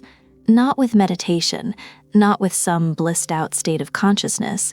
He starts with an observation so obvious, most people spend their entire lives ignoring it. Everything changes. That's it. That's the foundation. Buddha calls it Anicca, impermanence. And before you think, yeah, I know things change. No. You know it intellectually. You don't live like you know it. Nobody does. That's the whole problem. Buddha argues that human beings are essentially walking contradictions. We live in a world where everything, every single thing, is in constant flux. your body, your thoughts, your relationships, your bank account, your mood, the weather, the people you love, all of it, shifting, decaying, transforming, ending. And yet, we behave as if things are supposed to stay the same. We build our entire emotional lives on the assumption that the good stuff will last and the bad stuff isn't supposed to happen. And then we're shocked every single time. That's not bad luck. Buddha would say that's a fundamental misread of how reality works. He points out something brutal here. It's not change itself that wrecks you. It's your refusal to accept it. You get a promotion, you feel great, but now you're terrified of losing the position. You fall in love, beautiful, but now there's this low hum of anxiety because what if they leave? What if it ends? You finally get comfortable, and then life pulls the rug again. Buddha's diagnosis? You're not suffering because things change. You're suffering because you keep pretending they won't. And this isn't some cold, detached philosophy. Buddha wasn't sitting under that tree thinking nothing matters. That's nihilism. That's not what he's saying. He's saying something far more precise. He's saying, stop building your emotional security on things that, by their very nature, cannot provide it. That's not pessimism. That's clarity. Think about it this way. If you hold a handful of sand and squeeze, what happens? You lose it faster. But if you hold it with an open palm, it stays. Buddhist teaching on impermanence works the same way. He argues that the tighter you grip life, the more it slips. The more you demand permanence from an impermanent world, the more you guarantee your own suffering. And here's the part that most people miss. Impermanence isn't just about loss, it's also about freedom. Buddha points out that impermanence cuts both ways. Yes, the good times don't last, but neither do the bad ones. That pain you're carrying, temporary. That failure, temporary. That dark chapter you think will define you forever, also temporary. Impermanence doesn't just take, it also releases. It means nothing has the power to hold you hostage, unless you let it. So when Buddha talks about impermanence, he's not trying to depress you, he's trying to wake you up. He's saying, the moment you truly, deeply understand that nothing lasts, you stop clinging. And when you stop clinging, something shifts. You start experiencing life instead of trying to freeze frame it. You enjoy things more because you're not white-knuckling them. You recover from pain faster because you know, really know, that it's passing through. He argues that impermanence is the exit door from the mental prison most people don't even realize they're in. The prison of expectation. The prison of this should last forever. The prison of this shouldn't be happening to me. But here's the catch. Understanding impermanence isn't a one-time realization. Buddha treats it as a practice, a daily, moment-to-moment awareness. Because the mind forgets, constantly. You'll understand it today and cling to something tomorrow. That's human. He doesn't expect perfection, he expects awareness. And that awareness, that willingness to look at reality without flinching, that's where everything begins. Buddha doesn't start with impermanence to scare you. He starts with it because it's the foundation everything else is built on. Get this wrong, and nothing else he teaches will land. Get this right, and you've just pulled the first thread that unravels the whole knot of suffering.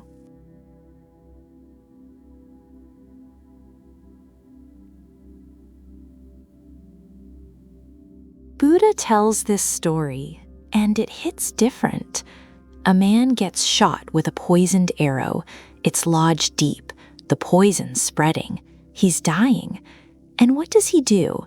He refuses to let the doctor pull it out. Why? Because first he wants to know who shot the arrow. What caste were they from? Were they tall or short? What kind of bow did they use? What was the arrow made of? Was the feather from a hawk or a peacock? He wants answers, all of them, before he'll let anyone touch the wound. Buddha says that man will die, obviously. He'll die with every single one of those questions still unanswered, because the poison doesn't wait for your philosophical clarity, it just kills you. And here's where Buddha turns it on you. He argues that this is exactly what most people do with their suffering. They're walking around with an arrow in their chest, anxiety, grief, anger, existential dread. And instead of dealing with it, they get lost in questions that don't matter right now. Why does the universe exist? Is there a God? What happens after death? Is there a soul? What's the meaning of all this? Buddha doesn't say these are stupid questions. He never says that. But he makes a sharp, almost ruthless distinction. There's a difference between an interesting question and a useful one. And when you're bleeding out, interesting doesn't save you. He points out that people treat philosophy like a prerequisite for healing. Like they need to figure out the entire architecture of reality before they can sit down and deal with the pain that's right in front of them. And that's the trap. That's the delay tactic the mind loves to play. I'll work on my suffering once I understand everything. But you never understand everything, so you never start. This is Buddha operating like a surgeon, not a philosopher. He's not interested in building some grand metaphysical system. He's looking at the wound. He's saying, pull the arrow out first, stop the bleeding. Then, if you want, go ask your cosmic questions. And what makes this parable so brutal is how honest it is about human nature, because we do this all the time. We intellectualize our pain. We overthink it. We turn suffering into a research project instead of actually addressing it. Someone's marriage is falling apart and they're reading about attachment theory instead of having the hard conversation. Someone's drowning in anxiety and they're debating whether free will exists. It feels productive. It feels like you're doing something. But Buddha says, no. You're just dying slower while holding a list of questions. He's essentially arguing that most of what we call deep thinking is actually avoidance, sophisticated, dressed-up avoidance. And the mind is brilliant at it. It'll convince you that you're being intellectual when really you're just scared to deal with what's actually wrong. So what does Buddha prescribe instead? He doesn't say stop thinking. He says stop thinking about the wrong things at the wrong time. Direct your attention to what's actually causing the suffering. The arrow, the poison, the wound, not the biography of the archer. This is where his whole teaching philosophy gets its backbone. He warns that he's not here to answer every question about the universe. He's here to teach one thing. Suffering exists, and here's how you end it. That's the scope. That's the lane. Everything outside of that? Interesting, maybe, but not his department. And there's something deeply refreshing about that. In a world full of spiritual teachers who claim to have all the answers to everything, the origin of the cosmos, the nature of God, the blueprint of existence, Buddha basically says, I'm not doing that. I'm a doctor. You have an arrow in you. Let's deal with that. Pull the arrow out. That's the starting point. That's lesson 1. Everything else comes after.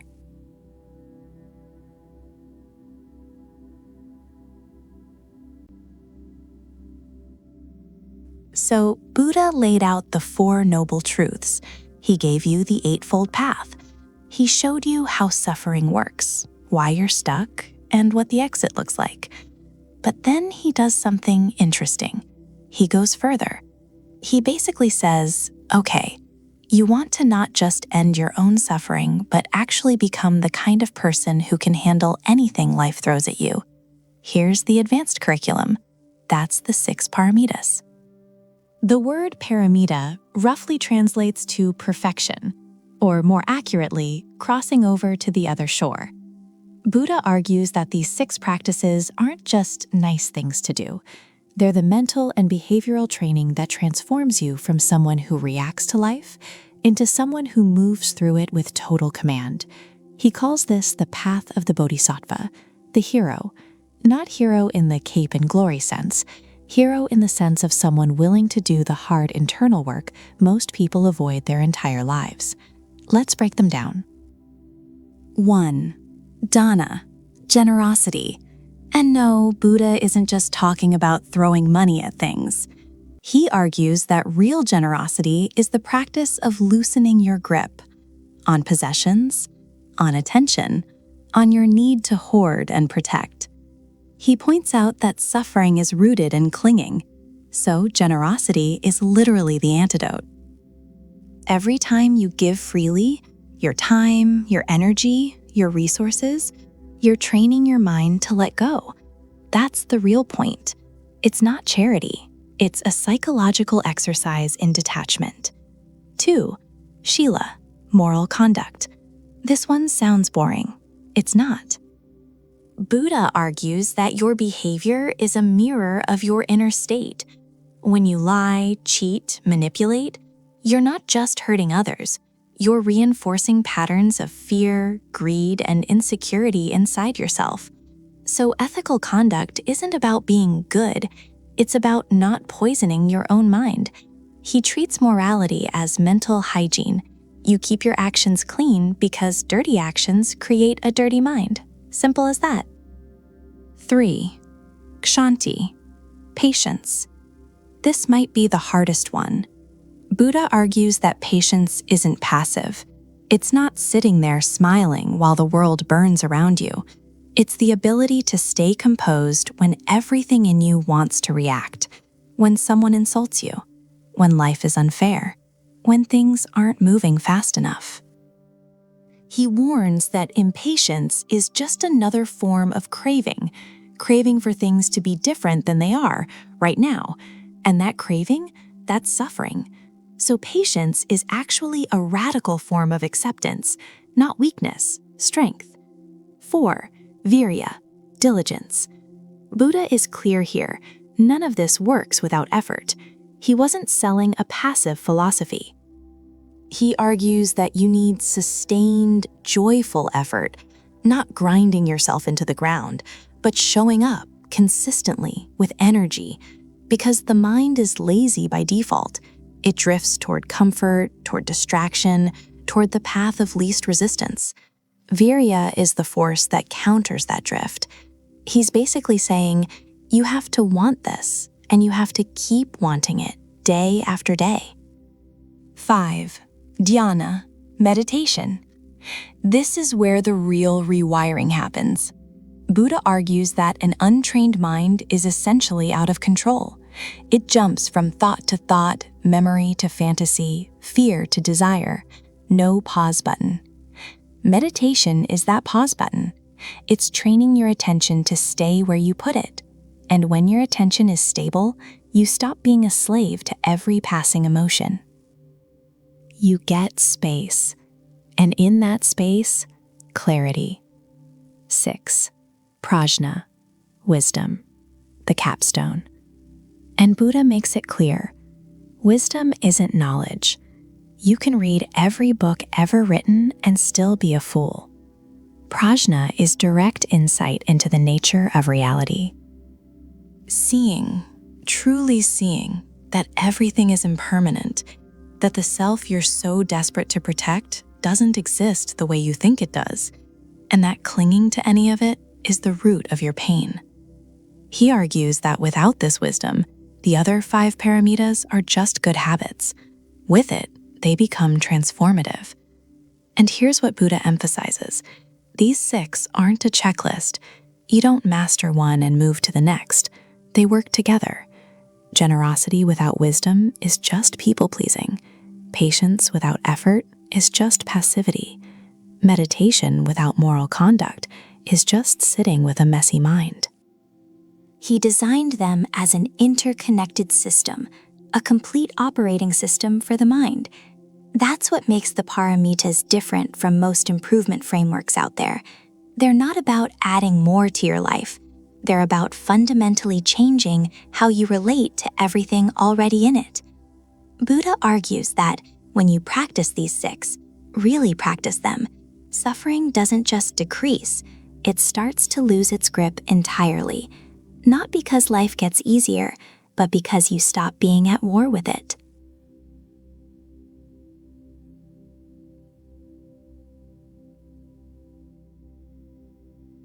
Here's the thing most people miss about Buddha's teachings. He didn't start with some grand promise of eternal bliss. He didn't dangle a carrot. He started with an observation so obvious, so brutally simple, that most people just ignore it. Nothing lasts. That's it. That's the foundation. Buddha calls it Anicca, impermanence. And he doesn't present it as some deep, mystical insight reserved for monks sitting in caves. He presents it as a fact. Like gravity, like death. It's just how reality works. Everything you have right now, your health, your relationships, your money, your mood, your youth, even the breath you just took, it's already changing, already slipping. Buddha argues that this isn't pessimism, this isn't him being dark or nihilistic. He's pointing at the nature of existence itself. And he says, the problem isn't that things change, the problem is that you pretend they won't. Think about it. You get a promotion, you feel great, for a while. Then that feeling fades. You get into a relationship. The honeymoon phase hits, then it settles or it breaks. You buy the thing you wanted for months. The excitement lasts, a few days? Maybe a week? Then it's just another object in your room. Buddha watched this pattern thousands of years ago, and he didn't just notice it. He built his entire framework around it. He points out that human beings have this deeply wired tendency to grab onto things and hold tight. We cling to pleasure. We cling to people. We cling to status, identity, even our own thoughts. And every single time, without exception, the thing we're clinging to shifts, moves, dissolves, and we're left gripping air, confused, frustrated, suffering. That's the trap, not the change itself, the clinging. Buddha argues that impermanence isn't your enemy. It's actually neutral. It's just the operating system of reality. But because you resist it, because you build your entire emotional life on the assumption that good things should stay and bad things shouldn't come, you set yourself up every single time. And he goes further. He warns that it's not just external things that are impermanent. Your own self, your personality, your beliefs, your identity, that's shifting too. The person you were 5 years ago, basically a stranger. The person you'll be 5 years from now, you can't even predict them. Buddha says even the you reading this right now isn't a fixed thing. It's a process, a constantly moving, constantly changing process that you've mistakenly labeled as permanent. That's a hard pill to swallow, because we don't just cling to things outside us, we cling to the idea of who we are. And when life forces that identity to change, through failure, through loss, through aging, it feels like dying. Buddha says that's because, in a very real psychological sense, a version of you is dying, constantly, and a new one is being born, constantly. So what's the move here? Buddha doesn't say stop enjoying things. He doesn't say don't love people or don't pursue goals. He says stop pretending any of it is permanent. Hold things the way you'd hold water in your open palms, gently, knowing it'll slip through, and being okay with that. He argues that when you truly understand Anicca, not intellectually, not as a quote on a wall, but deep in your bones, something shifts. And here's what's wild. Buddha says this understanding doesn't make you cold or detached. It actually makes you more present, more alive. Because when you know this moment won't last, you actually show up for it, fully, instead of sleepwalking through it, assuming there'll always be more. Anicca isn't a philosophy, it's a diagnosis. Buddha looked at why humans suffer and said, Step 1, you misunderstand reality. You think things are solid when they're fluid. You think things are permanent when they're passing through. Fix that misunderstanding, he says, and you've pulled the first thread that unravels the whole pattern of suffering.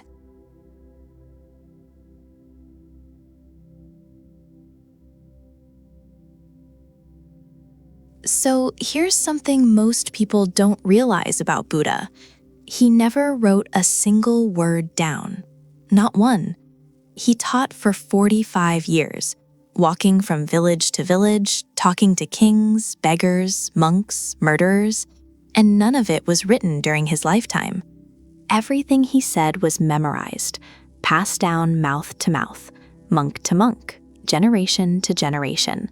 And then, roughly 400 years after his death, all of it, every teaching, every rule, every deep psychological breakdown of the human mind was compiled into one massive collection. They called it the Tripitaka. The 3 baskets. Now, why baskets? Because back then, texts were written on palm leaves, and those palm leaves were stored in, you guessed it, baskets. 3 categories, 3 baskets. Simple. But don't let the simplicity fool you. What's inside those baskets is arguably the most detailed operating manual for the human mind ever assembled. Not scripture in the way most people think of it, not commandments from the sky. More like a diagnosis, a treatment plan, a full psychological framework for understanding why you suffer and how to stop. So let's break them down. The first basket is called the Vinaya Pitaka. This is the basket of discipline, and it's essentially a rule book, but not in a controlling, authoritarian way. Buddha wasn't laying down laws to dominate people. He was designing an environment. See, Buddha understood something that modern psychology has only recently caught up with. Your environment shapes your behavior far more than your willpower does. So the Vinaya Pitaka is a set of guidelines for how monks and nuns should live, interact, eat, sleep, resolve conflicts. Over 200 rules. Sounds extreme, right? But Buddha's logic was razor sharp. He argues that if you want to train the mind, you first have to structure the life around the mind. You can't meditate your way to clarity if your daily life is chaos. Discipline isn't punishment, it's architecture. The second basket, the Sutta Pitaka, this is the big one, the basket of discourses. This is where Buddha's actual teachings live, his conversations, his lectures, his debates, his one-on-one interventions with people who came to him broken, confused, angry, grieving, and it's massive, thousands of discourses. He didn't just teach one idea and repeat it, he adapted. He read the room. A farmer got a different explanation than a philosopher. A grieving mother got a different approach than an arrogant king. Buddha was, in every sense, a master communicator. He met people where they were. And the Sutta Pitaka captures all of that. The 4 Noble Truths, the Eightfold Path, teachings on impermanence, on attachment, on the nature of the self. If you want to understand what Buddha actually said, not what people say he said, this is where you go.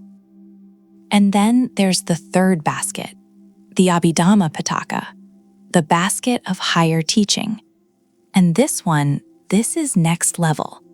If the Sutta Pitaka is Buddha explaining things in plain language to everyday people, the Abhidhamma is the deep dive, the technical manual.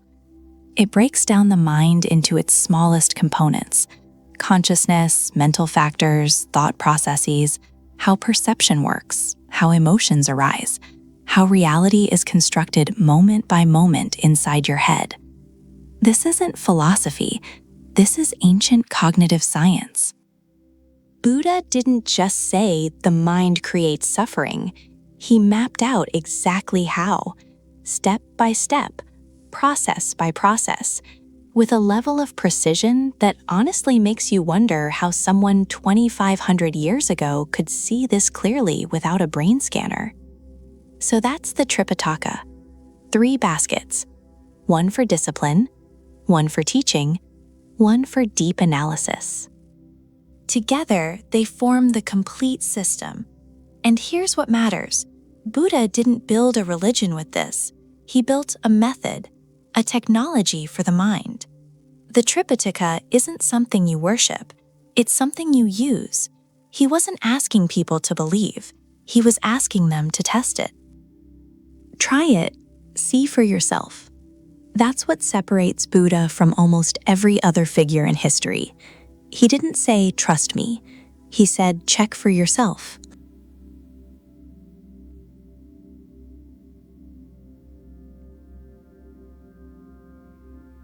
There's a line that gets thrown around a lot in spiritual circles. Pain is inevitable, suffering is optional. People slap it on quote cards, nod at it, and move on. But most of them don't actually understand what it means. And they definitely don't understand how ruthlessly precise Buddha was when he drew that line between pain and suffering. Because he didn't say pain doesn't matter. He didn't say, just think positive and it'll go away. He wasn't that guy.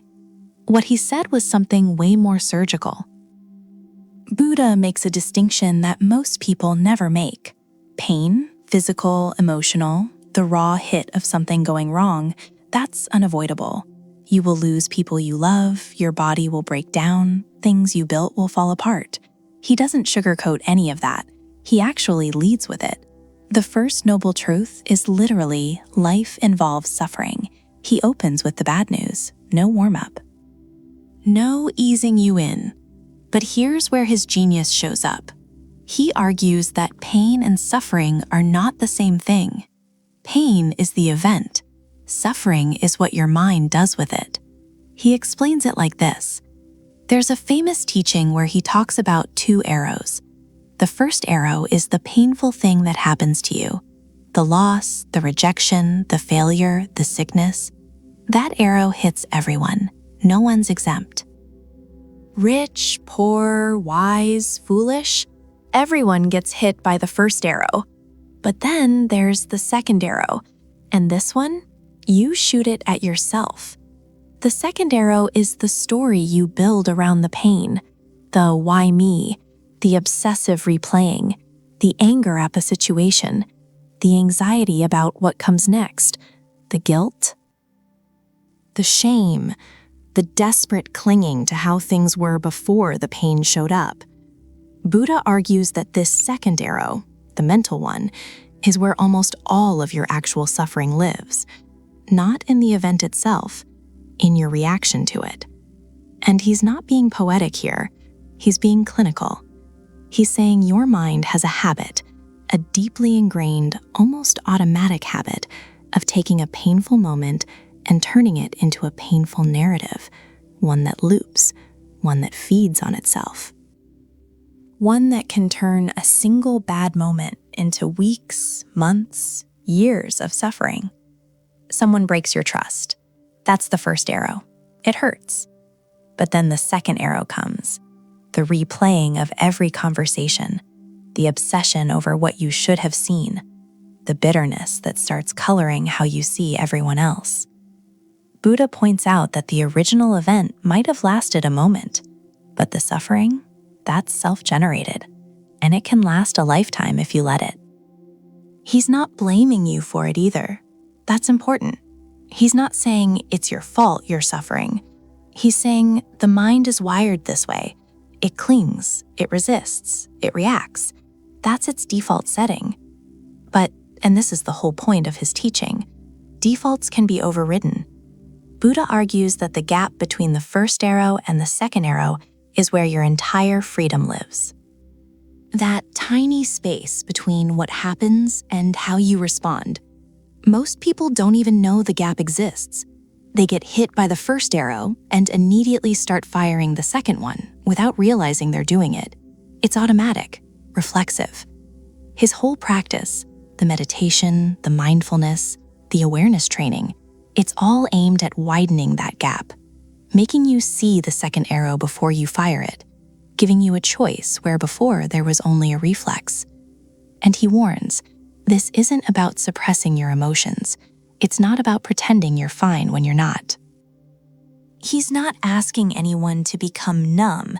He's asking you to become aware, to feel the pain fully, but to stop manufacturing extra pain on top of it.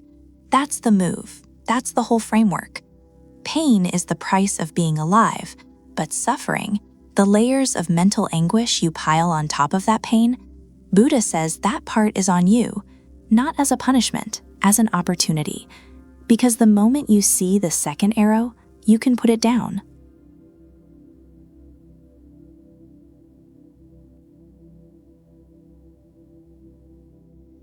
Here's where most people get Buddha completely wrong. They hear Nirvana, and they think it's some kind of spiritual paradise, a destination, a place you go when you've meditated enough, chanted enough, been good enough, like heaven with better branding. But that's not what Buddha taught, not even close. The word nirvana literally means blowing out, like extinguishing a flame. That's it. No golden gates, no eternal bliss floating on clouds. Buddha describes nirvana as something stopping, not something starting. And what exactly gets blown out? He points to 3 fires: greed, hatred, and delusion. These are the 3 forces that Buddha argues are constantly burning inside the human mind. Every craving, every aversion, every false story you tell yourself about who you are and what you need, those are the flames. And nirvana, that's what happens when they go out. Think about that for a second. Most spiritual traditions promise you something, a reward, a place, an experience. Buddha flips the whole thing. He says, you don't need to gain anything. You need to lose something. You need to stop feeding the fire. And this is where he really operates like a psychologist, not a priest. He's not saying, believe in this and you'll be saved. He's saying, look at your own mind. Watch what's happening in there. You're burning. You've been burning your whole life, and you've gotten so used to the heat that you think it's normal. Greed, that constant pull toward more money, more status, more validation, more pleasure. It never stops. You get the thing, and within days, sometimes hours, you want the next thing. Buddha argues that this isn't desire fulfilling itself, it's desire feeding itself. The flame doesn't shrink when you give it fuel, it grows. Hatred, and he doesn't just mean rage, he means every form of aversion, irritation, resentment, that low-grade bitterness you carry toward people who wronged you, the way you push away discomfort instead of facing it, all of it. He warns that aversion is just craving in reverse. Instead of pulling toward what you want, you're pushing away what you don't want. Same fire, different direction. Delusion, this is the big one, the root of the other 2. Buddha argues that delusion is the fundamental misunderstanding of reality. You think you're a fixed, permanent self. You think things should last. You think if you just arrange your life perfectly, suffering will stop. But it won't, because the arrangement isn't the problem. The belief that arrangement will save you, that's the problem. So when all 3 of these fires go out, when craving stops pulling, aversion stops pushing, and delusion stops distorting, what's left? Buddha doesn't really say, and that's deliberate. He was famously resistant to defining nirvana in positive terms. People would ask him, so what is it? What does it feel like? What happens? And he'd basically say, it's the cessation of suffering. It's the end of becoming. It's unconditioned. That frustrated people then. It frustrates people now. We want a description, a preview, a brochure. But Buddha refuses to give one. And here's why. He argues that nirvana is beyond the reach of conceptual thinking. The moment you try to imagine it, you turn it into another object of craving, another thing to chase, another flame. He says you can't think your way to it. You can only remove the obstacles and let it reveal itself. And he's very clear, this isn't annihilation. He's not saying you cease to exist. He pushes back hard against that interpretation. It's not nothingness, but it's also not something your mind, in its current burning state, can accurately picture. So nirvana isn't a place you arrive at. It's a fire you stop feeding. That's the whole game. Not adding, subtracting, not becoming something new, letting go of what's been consuming you. Buddha doesn't promise you a paradise. He promises you relief. The relief of finally putting down something you didn't even realize you were carrying. And honestly, that's a harder sell than heaven, but it might be a more honest one.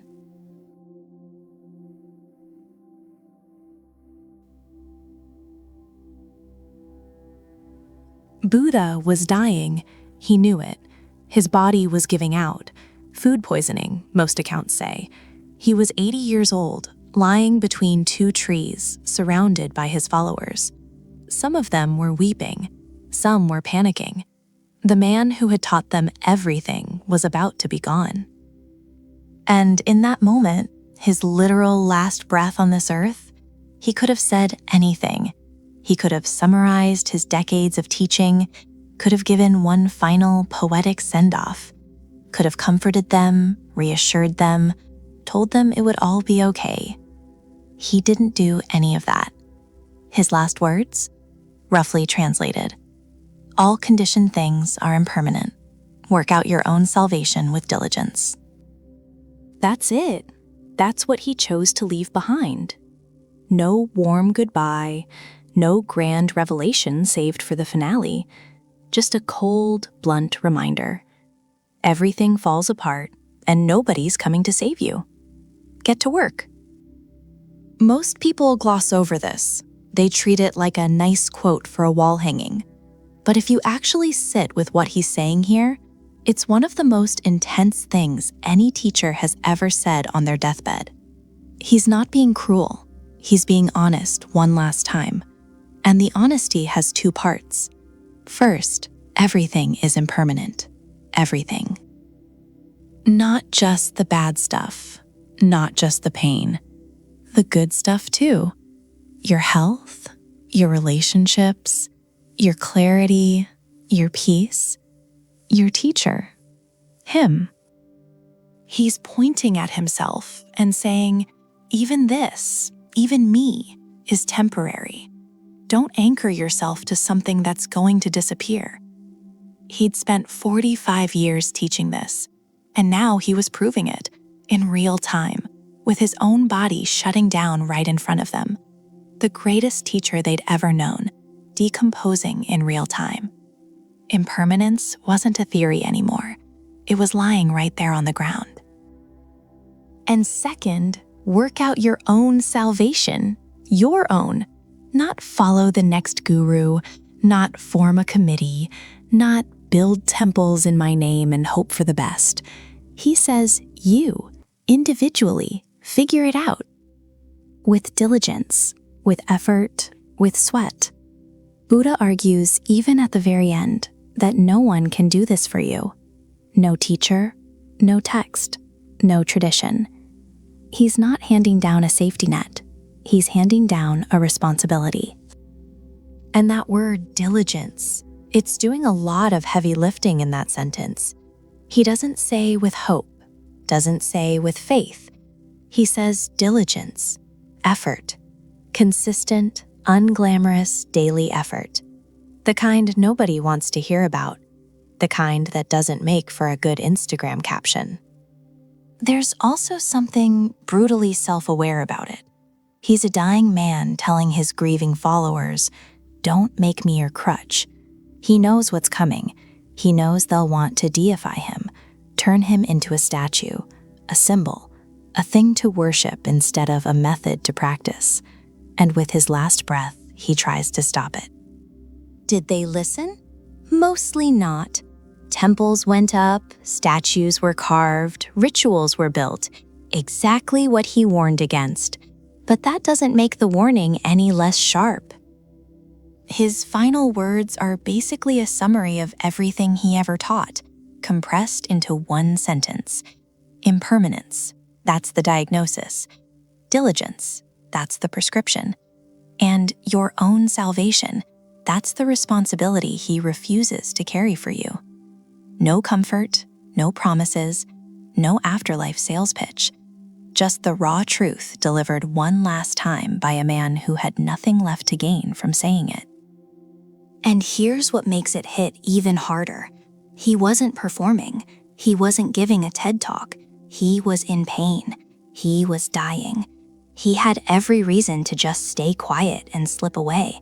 But he chose to speak, chose those specific words, because he felt they mattered more than comfort, more than sentiment. Buddha's final act wasn't a miracle, wasn't a prophecy.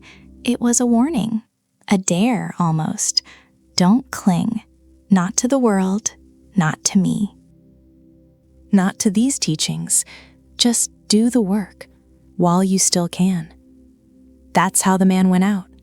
No applause, no curtain call, just the truth, and then silence.